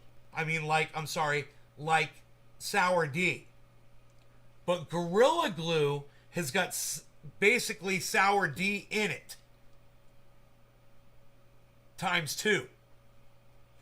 So, like I said, it's the parents are Kim's sister, Sour Dub, which is sour with a capital D, and Chocolate Diesel.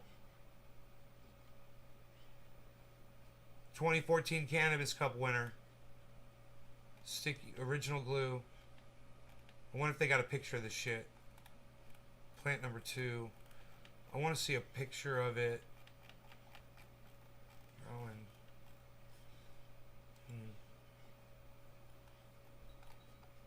images. There it is. Oh. Wow. Wow.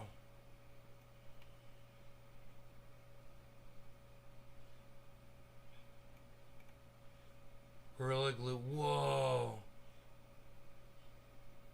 Huh. Feminized Gorilla Glue. Gorilla Glue Auto's got a purple top. Almost all the other Gorilla Glue they're showing is green, but there are pictures of it turning a little purple. Plant number 2 does not have any purple in it. But it is as frosty as some of these, man. Some of these look just like it.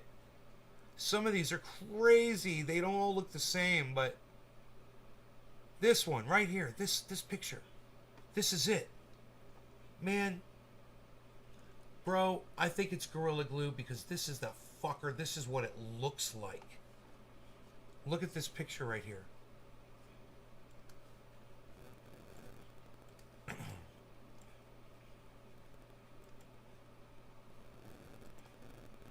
This is Gorilla Glue 4, guys.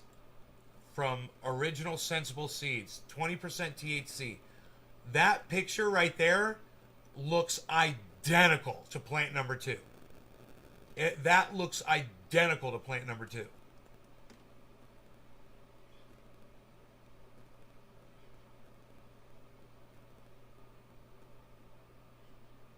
Put plant 2 next to True Black and forget about it.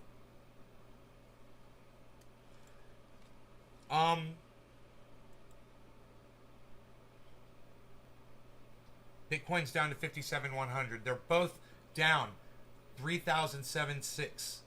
My cat is staring at me. Wants me to feed it. Dude, I think plant number 2 is Gorilla Glue. Let me smell it.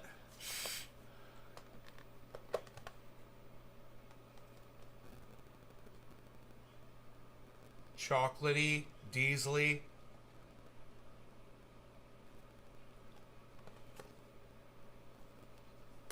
I mean, I showed you guys, we were looking at plant number 2, and I told you it was Sour D. But if you look at that picture, okay, here, look at this. Check this out.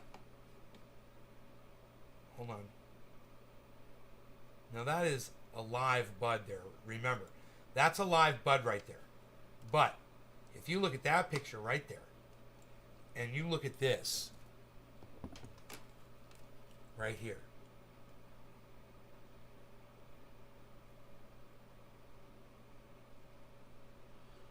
do you see much of a difference?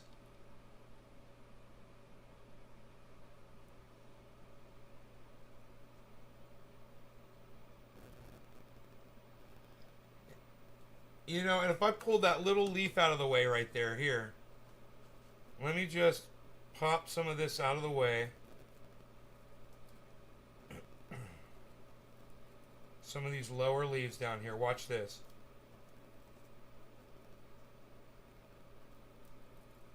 They're really blocking the view. Okay, here, well, look at this.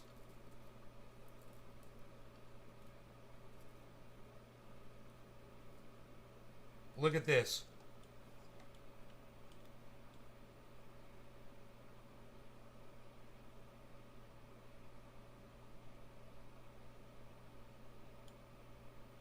Hold on.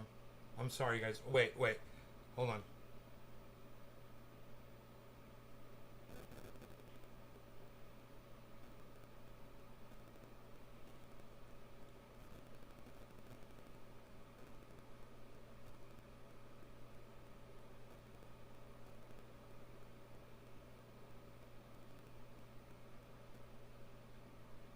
Here we go.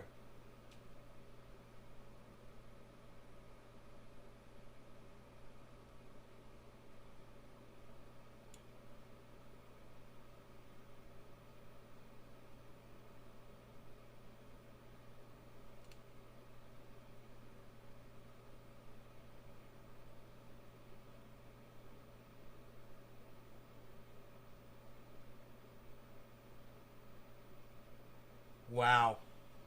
I think we're looking at Gorilla Glue number 4 for plant number 2. So, that's exciting.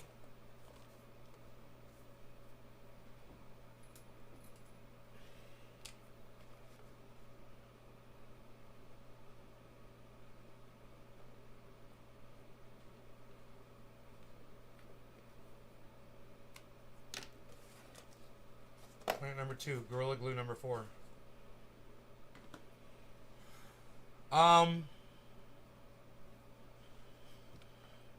That's not a strain that I'm very familiar with, but that I'm telling you, it's Sour D chocolate. Yeah, totally.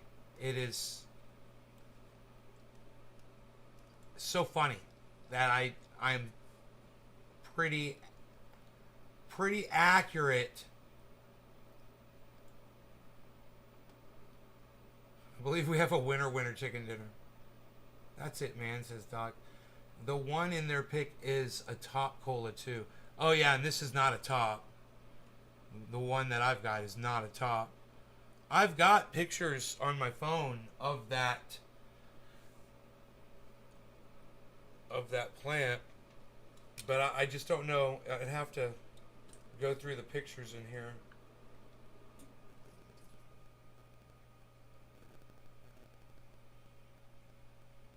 See what I can find here.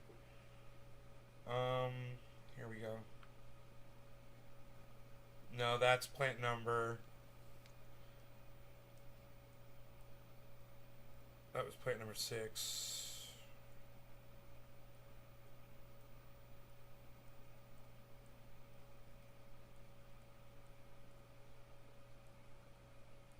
No, the way this gallery works now, it's so stupid. It doesn't show you all the pictures. It shows you a picture from like one day, and then you have to go through, and there's more pictures to go through. Here we go. That is, I think, it. There it is. Check it out.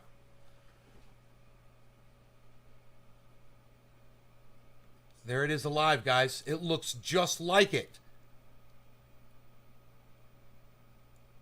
And that's not even a top. That's on the side of the plant. I'm telling you, those purple trichomes, you can see it. Enoch! Enoch! What's up, buddy? I was talking about you earlier, bro. You should watch this show. I think you're going to enjoy it. I was like, stop playing COD and come watch my show, bro. Some OG will be smoking good over here. Hell yeah, Enoch. On Discord. Oh, right on. A video on Discord? Hell yeah. Can you believe how Ethereum and Bitcoin are doing the exact same thing? Now, Bitcoin is showing 2 yellow markers. Ethereum should shoot upwards if it's going to do exactly what Bitcoin's doing. They've been doing the exact same thing. True Black, Too Strong, only had a couple of bong rips. Smooth but an after cough. Megsy. Yeah. My cat wants me to feed him. Don't you have food? I just gave you a whole can in this show. I can't believe you finished that whole can. But I bet you did too. Oh my god, dude. Plant number 2 is huge and it's fucking Gorilla Glue. You know that puts out a whole bunch of fucking resin. Oh my god. What do you want me to do? Look at your food situation? Look at you. How about some dry food?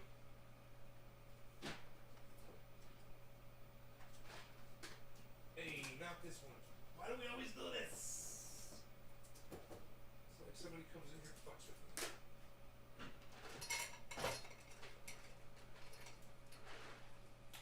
Ooh-wee. Look at you. With your dry food.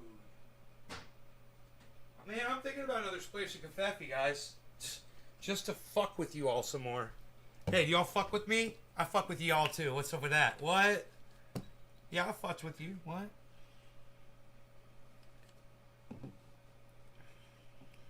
True Black, Too Strong. Enoch, my bro. I absolutely despise indica dominance. They want me to fail. I know, me too, bro. I know, right? Well, I'm trying to figure out where to put this. I think this is the place. Or we could just get rid of it. How about that? Save some processor power there. Y'all gonna miss my beard? Y'all are gonna miss my beard? Oh, shit.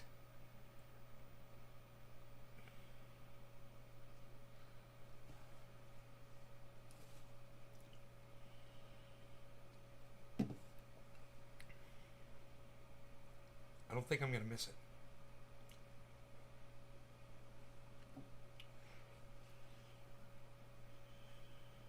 Just like I'm not going to miss the fat around my belly.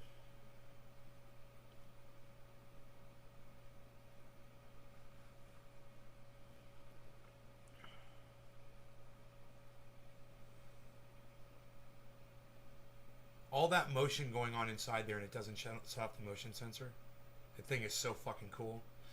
You can block out parts of the video. So it won't, so shit can move right there and it won't do anything.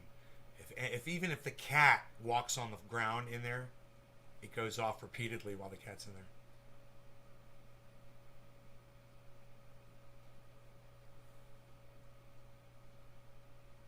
So you have a great jaw shape without the beard.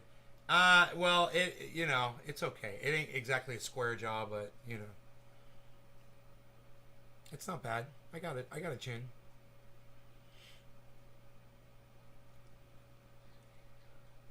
The majestic beard. Yeah, I'm gonna cut my beard off, bruh. I'm getting rid of it. I'm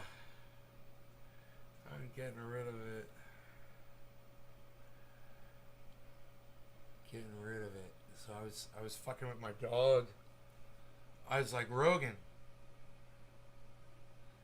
I was like, Rogan, you still love your daddy without a beard?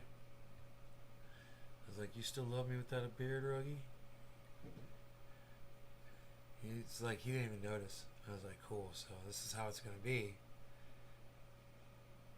Mail me a piece of it, son. You want a piece of my beard? Okay, Enoch, I'll mail you a piece of my beard.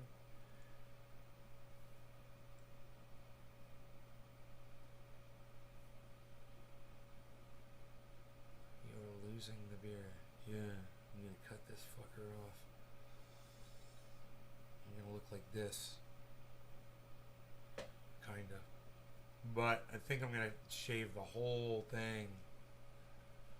Completely. All of it. For a while at least.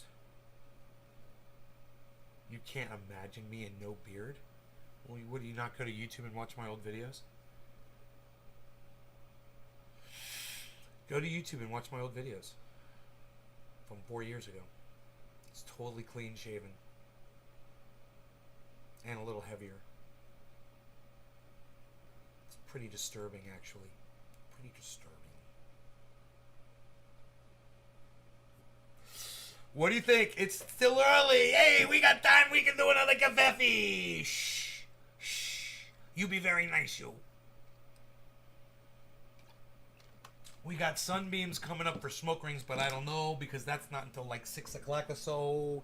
So, hey, let's make a splish, and whatever you call it there. Don't do a dash. Hey, look at this. Look at us. Check it out, you. You're very good.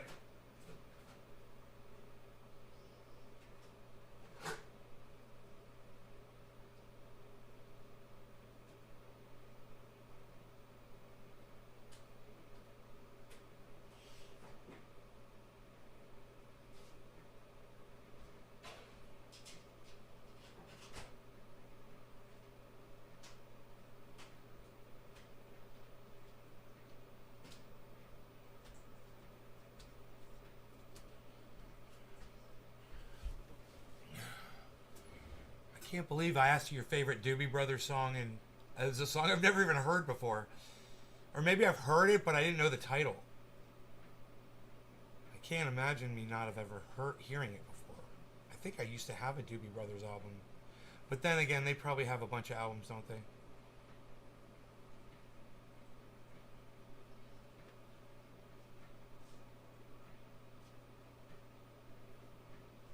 Oh, really? Really? Is that all just... Billy, is that all just beard bluster? Huh. That's funny. Can we do a poll? Not really, man. You know, I've already done a poll, and there's absolutely no women interested in me, bro. So I'm gonna get rid of my beard.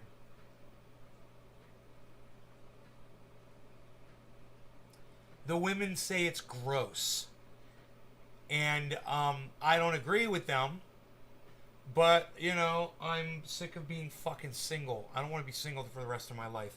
And if a man growing a beard like this is, for some reason, you know, I don't know, a flag or some reason to not, you know, be interested in him, well, you know, I guess it is. I don't know. But you know, maybe it's just my age. You know, maybe it's just my age is unattractive. Not young enough. Ladies are fucking missing out. They don't know. Obviously. Am I right, boys? It don't fucking matter. That number don't fucking matter. We're slowing them the fuck down.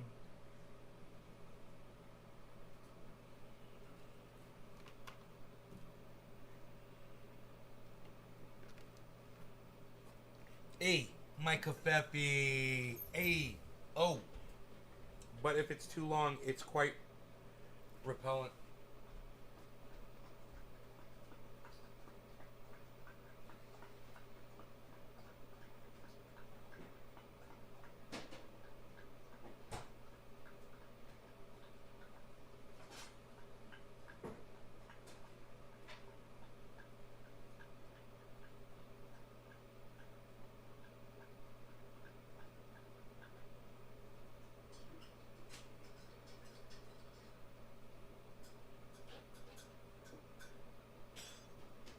So I super chatted Ron Placone and asked him, I said, please, please have Dr. Guy McPherson on your show. And he said, I only have one climate expert that I speak to. And I said, you should have more sources. You know, Ron Placone, for some reason, thinks that everything's going to be solvable. That's the climate expert he's getting his information from. Let me play for you what my climate expert had to say about our current situation, humanity's current condition. Okay, check this out.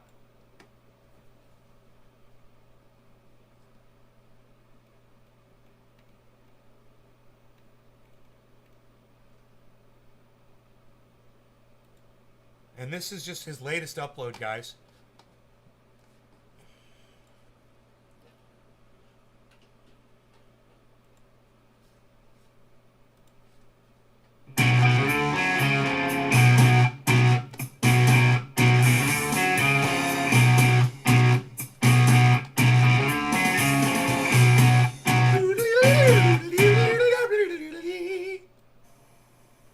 Good morning, I'm Guy McPherson of Nature Bats Last. You can find Nature Bats Last at GuyMcPherson.com. Please go there upon watching this video, upon seeing it released, and you will be able to find half a dozen papers that provide the evidentiary support for what I'm talking about today. What am I talking about today?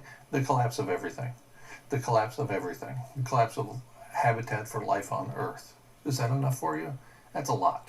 Everything turns out to be quite a lot. All right, first we'll start with an old paper, this from June 15th, 2021, in the peer-reviewed journal Nature Communications. Significant underestimation of radiative forcing by aerosol cloud interactions derived from satellite-based methods. Take-home message is previous efforts to identify the level of aerosol masking have been underestimates, and instead there will be a 55% additional increase in heating as a result of a loss of aerosol masking. So reducing industrial activity causes, paradoxically, global average temperature to skyrocket in a very short period of time. 133% increase over land.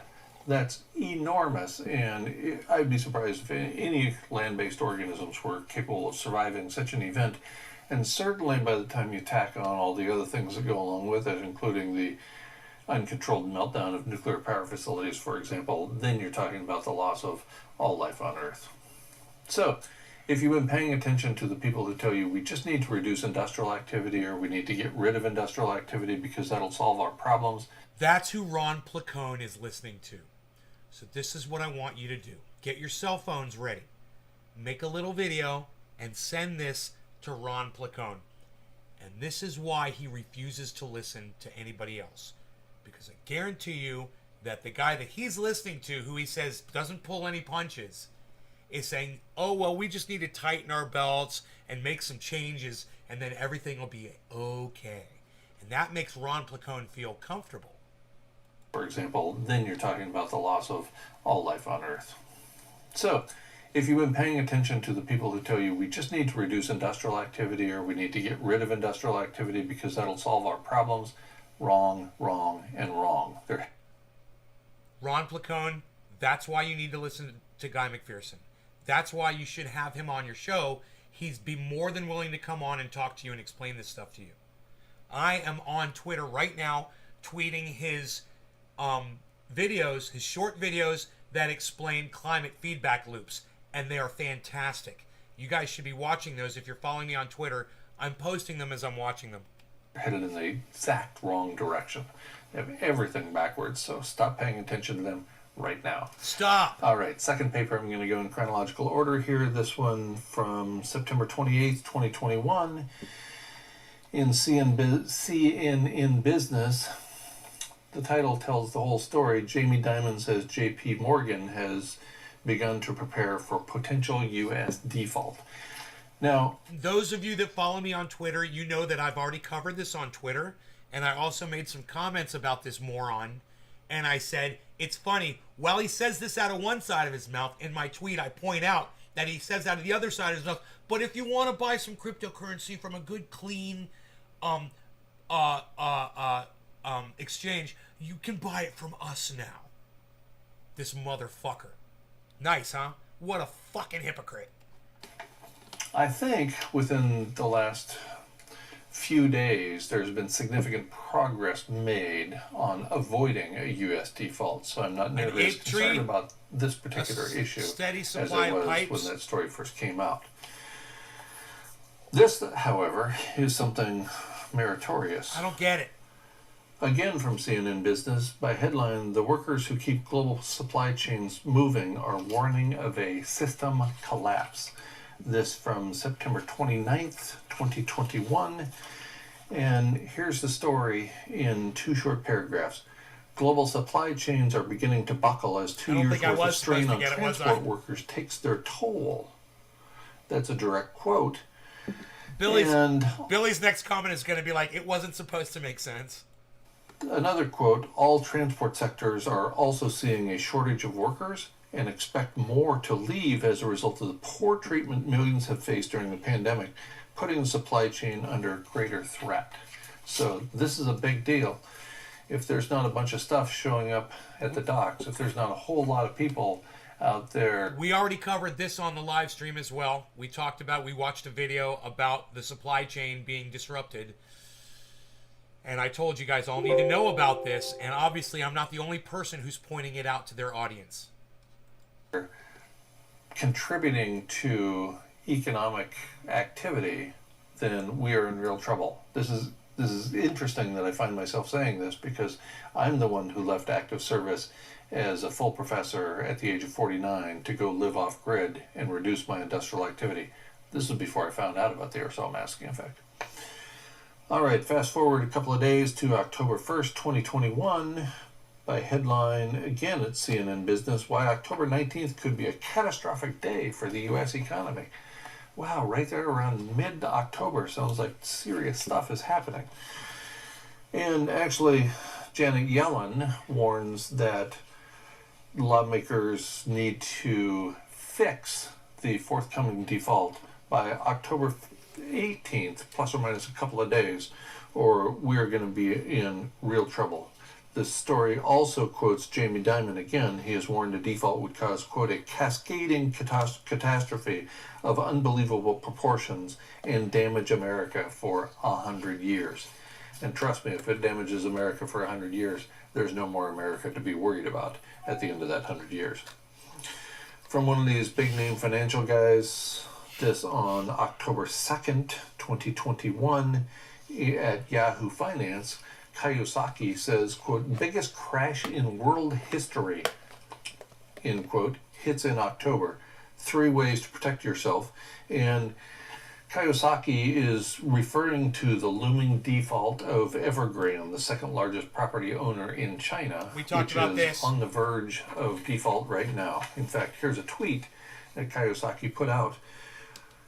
China's Evergrande Group cannot pay. Valuation of properties fake. Will real estate crash spread to U.S.? Yes. He also told Kitco News on Wednesday last that this is going to be the biggest crash in world history. That's a direct quote. The biggest crash in world history. As a finance guy, he surely knows about tulip mania, when the tulip market in Holland went from thousands of dollars per tulip to a crash within a few weeks of tulips being completely worthless. More than 99% loss of value in a very short period of time. So he surely knows about that. If he's talking about a bigger crash than that one, hold on to your socks, folks. And finally, from October 7th, again, CNN Business, the headline reads, a global energy crisis is coming. There's no quick fix. I thought when I read this that it must be referring to peak oil, but in fact it's referring to peak gas. Natural gas is suddenly becoming largely unavailable throughout the world, and that's having significant problems. If there's a spike in natural gas, as anticipated by this article, then that could cause all kinds of profound after-on effects that lead to a collapse of all things. Collapse of all things sounds bad because it's bad. Yep. That's enough bad news for today. At the edge of extinction, only love remains. That's funny. It's bad news for today. So, let's do this.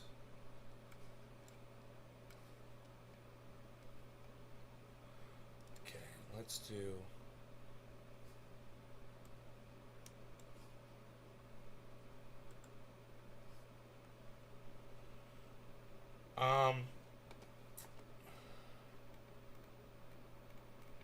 Okay. So then after I watched that video of Guy McPherson, I watched his self-reinforcing feedback videos that explain what these things are. So for those of you guys who've always heard me talking about it but never really actually heard the expert speak on it, here it is, okay? Right from Guy McPherson himself.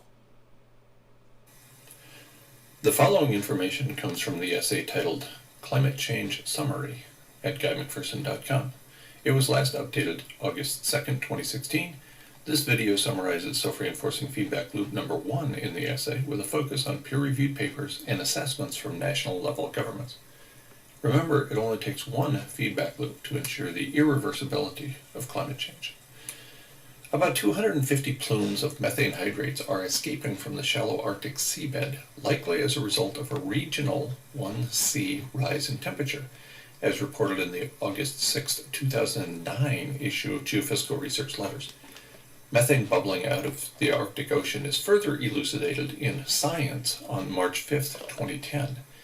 As described in a subsequent paper in the June 26, 2010 issue of Geophysical Research Letters, a minor increase in temperature would cause the release of upwards of 16,000 metric tons of methane each year. Storms accelerate the release, according to research published in the November 24, 2013 issue of Nature Geoscience. According to NASA's CARVE project, these plumes were up to 150 kilometers across as of mid-July 2013. The August 16, 2013 issue of Geophysical Research Letters includes a report on the Siberian Kara Sea, quote, Arctic shelf region where seafloor gas release is widespread suggests that permafrost has degraded more significantly than previously thought, end quote. On November 24, 2013, Natalia Shakova and colleagues published a paper in Nature Geoscience indicating, quote, we suggest that significant quantities of methane are escaping the East Siberian shelf, end quote, and also concluding that a 50 billion ton burst of methane could warm Earth by 1.3 C. Such a burst of methane is, quote, highly possible at any time, end quote, according to Shakova, as quoted in New Scientist in July 2013, which echoes findings presented by Shakova's research team at the 2008 European Geophysical Union annual meeting. In the September 7, 2015 issue of Philosophical Transactions of the Royal Society A, Shakova and colleagues concluded that, quote, progression of subsea permafrost thawing and decrease in ice extent could result in a significant increase in CH4 emissions from the ESAS, end quote. That's methane from the East Siberian Arctic Shelf.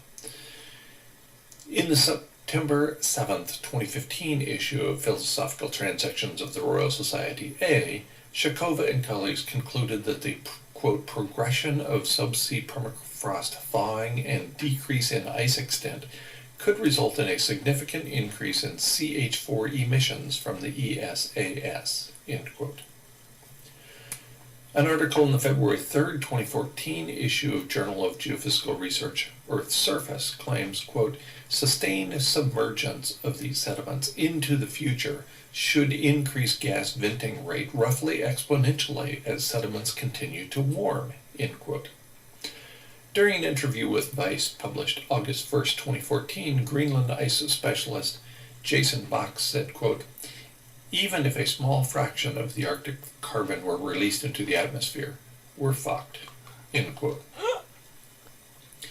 An article published in the July 31st, 2014 issue of Nature indicates atmospheric methane levels more than 50,000 times the usual, Less than a week later, an article in the August 4th, 2014 edition of EcoWatch ponders the holes. Quote, "If you have ever wondered whether you might see the end of the world as we know it in your lifetime, you probably should not read this story, nor study the graphs, nor look at the pictures of methane blowholes, aka dragon burps."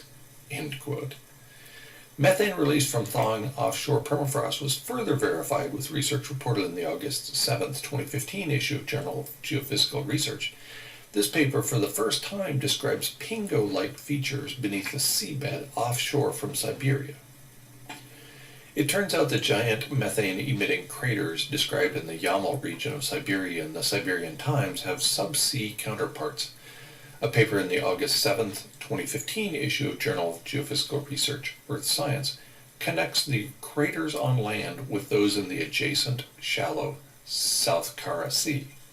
According to a corresponding write-up in the Siberian Times, quote, "Large mounds described as pingos have been identified on the seabed of the Yamal Peninsula, and their formation is seen as due to the thawing of subsea permafrost causing a high accumulation of methane gas." End quote.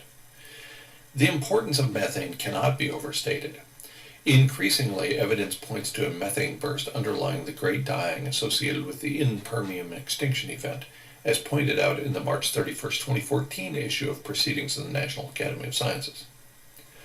A paper published in the December 22nd, 2015 online issue of the Proceedings of the National Academy of Science reports, quote, that emissions during the cold season, September to May, contribute more than 50% of annual sources of methane from Alaskan tundra, based on fluxes obtained from eddy covariance sites and from regional fluxes calculated from aircraft data. The dominance of late season emissions, sensitivity to soil conditions, and importance of dry tundra are not currently simulated in most global climate models. End quote. It is in this section of my long climate change summary that I point out the peer-reviewed literature tackling the topic of extreme hothouse Earth. Specifically, a paper in the February 9th, 2016 issue of Nature Communications includes the following lines. Quote, "Water-rich planets such as Earth are expected to become eventually uninhabitable because liquid water turns unstable at the surface as temperatures increase with solar luminosity. Whether a large increase of atmospheric concentrations of greenhouse gases such as CO2 could also destroy the habitability of water-rich planets has remained unclear. Here we show three-dimensional aquaplanet simulations that CO2-induced forcing as readily destabilizes the climate as does solar forcing. The climate instability is caused by a positive cloud feedback and leads to a new steady state with global mean sea surface temperatures above 330 K." End quote. 330 Kelvin is about 57 C, compared to today's temperature of about 15 C. All right, there you go. So, not good news. Not good news.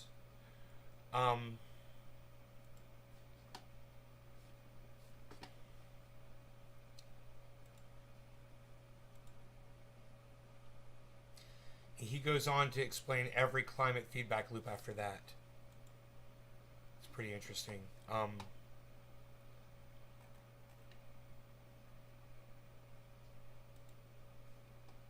Here.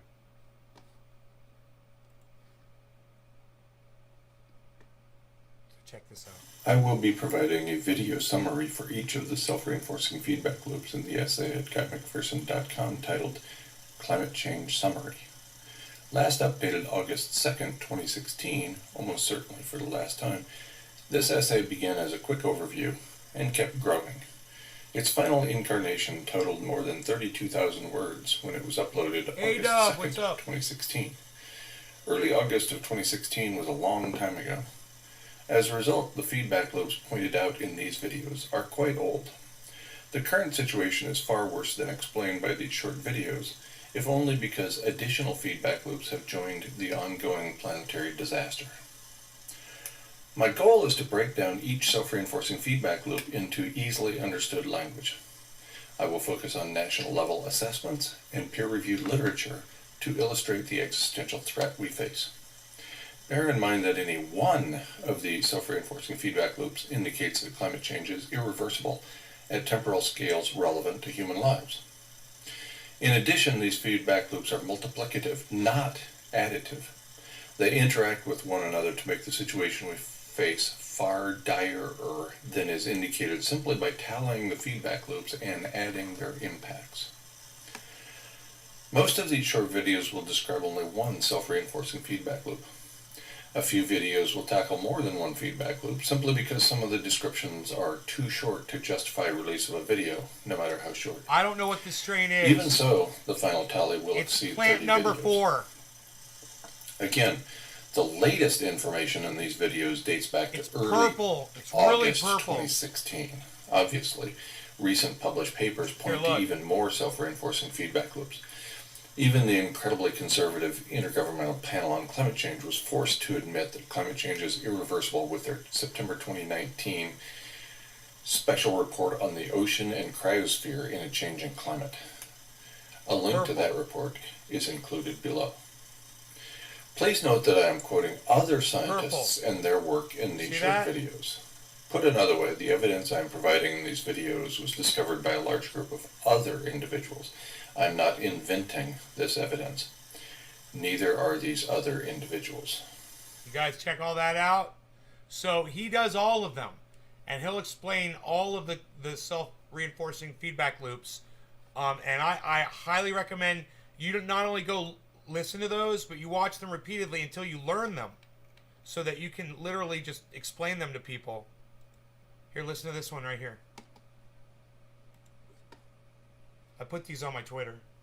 I put some of them on Twitter. The following information comes from the essay titled Climate Change Summary at GuyMcPherson.com. It was last updated August 2nd, 2016. This video summarizes self-reinforcing feedback loop number 2 in the essay, with a focus on peer-reviewed papers and assessments from national-level governments. Remember, it only takes one feedback loop to ensure the irreversibility of climate change. Warm Atlantic water is defrosting the Arctic as it shoots through the Fram Strait, according to a paper in the January 28, 2011 issue of Science. Extent of Arctic sea ice past the tipping point in 2007, according to research published in the February 12, 2013 issue of the Cryosphere. On October 6, 2012, Truthout cites Peter Wadhams, professor of ocean physics at Cambridge University. Quote, "The ice-free Arctic would have a warming effect roughly equivalent to all human activity to date. In other words, a summer ice-free Arctic would double the rate of warming of the planet as a whole." End quote. Subsequent melting of Arctic ice is reducing albedo, hence enhancing absorption of solar energy. According to NASA on December 17, 2014, quote, "The rate of absorbed solar radiation in the Arctic in June, July, and August has increased by 5%, end quote, since 2000. Quote, average Here, let me start warm over. Atlantic water is Listen. defrosting the Arctic as it shoots through the Fram Strait, according to a paper in the January 28, 2011 issue of Science. Extent of Arctic sea ice past the tipping point in 2007, according to research published in the February 12, 2013 issue of the Cryosphere. On October 6, 2012, Truthout cites Peter Wadhams, professor of ocean physics at Cambridge University. Quote, "The ice-free Arctic would have a warming effect roughly equivalent to Cheers. all human activity to date. Happy In 7th. other words, a summer ice-free Arctic would double the rate of warming of the planet as a whole." End quote. Subsequent melting of Arctic ice is reducing albedo, hence enhancing absorption of solar energy. According to NASA on December 17, 2014, quote, "The rate of absorbed solar radiation in the Arctic in June, July, and August has increased by 5%, end quote, since 2000. Quote, "Averaged globally, this albedo change is equivalent to 25% of the direct forcing from CO2 during the past 30 years, end quote, according to research published in the February 17, 2014 issue of the Proceedings of the National Academy of Sciences. Destabilization of the deep circulation of the Atlantic Ocean may be, quote, spasmodic and abrupt rather than a more gradual increase, end quote, as earlier expected, according to a paper published in the February 21st, 2014 issue of Science. Models continue to underestimate results relative to observations, Orange as bud. reported in the March 10th, Good old 2014 orange issue bud. of Geophysical Research Letters. Consider, for example, the thinning, quote, by more than 50 meters since 2012, about 1/6 of its original thickness, and that is now flowing 25 times faster, end quote, as reported in the December 23rd, 2014 issue of Geophysical Research Letters. Rapid ice melt in the region is explained by a product of warm air advection, air mass transformation, and fog in the June 10th, 2015 issue of Geophysical Research Letters.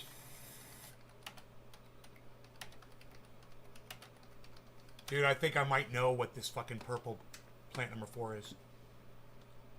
I smelled it and I was like, man, now that it's curing, let me see.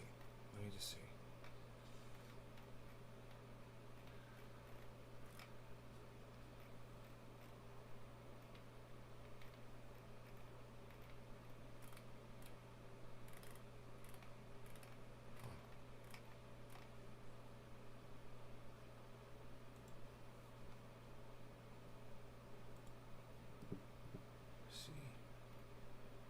Oh, dude.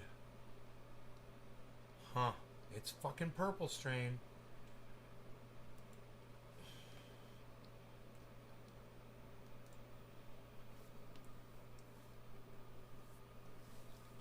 This one shows a lot of foxtailing, though. It needs some investigating on my part.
Where's my dog?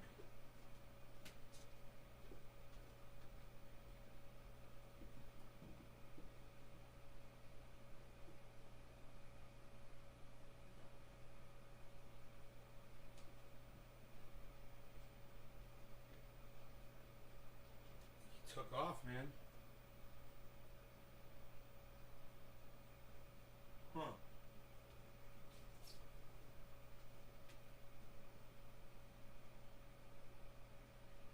Rhodey took off, man. Melon. Rogie took off a melon. This shows a lot of foxtailing, man, on this one. Hold on, let me keep looking here. That one's purple as fuck. Oh.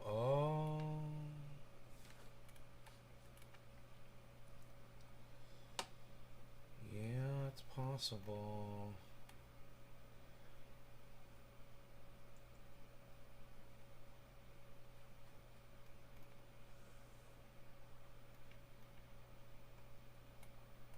It's possible. Plant number 4.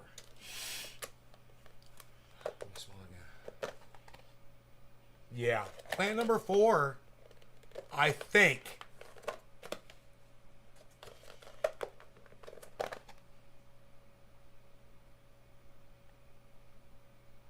And I think it's fucking cherry pie, man. I think plant number 4 is cherry pie. I'm not 100% sure, but man, it fucking smells like it.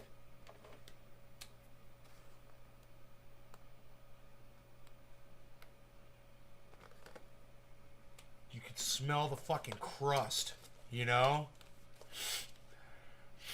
The berry flavor, it's purple, you know?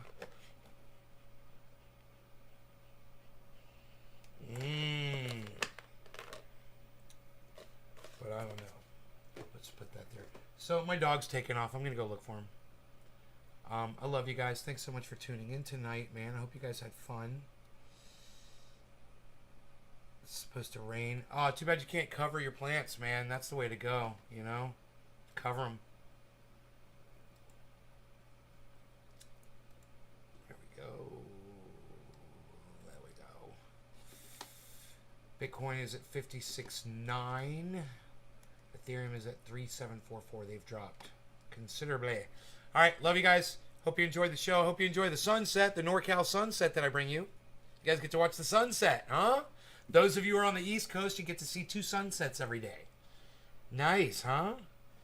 Right through the window. Isn't that awesome? All right, I got to go find my dog. Love you guys. Hashtag keep it open, Enoch. Goddamn right. All 12 of you. I'll see you guys either late night tonight or tomorrow. Bye now.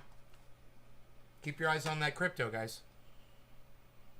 I gotta go find my doggy. He's probably just right out the window, you know. He doesn't go too far, I'm sure. But most of my audience has left, so bye, guys. I even busted out the fucking orange bud, man, you know, so I could smoke along. Ooh, I still got kafefe. Psst, I still got kafefe. You guys forgot to remind me to check my kafefe. Where is that dog?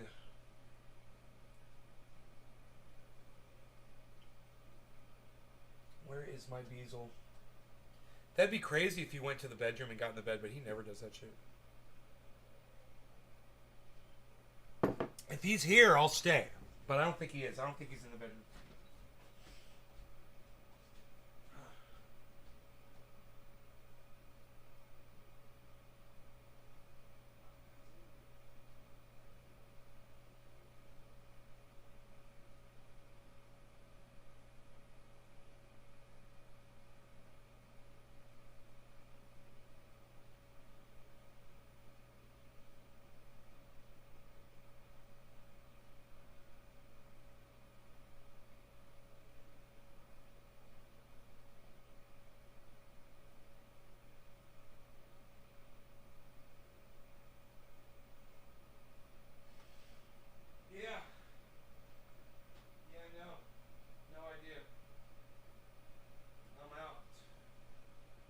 To go find my doggy. Once I find my shoes, man. It's getting cold out there too. Alright, you guys take care. Bye now.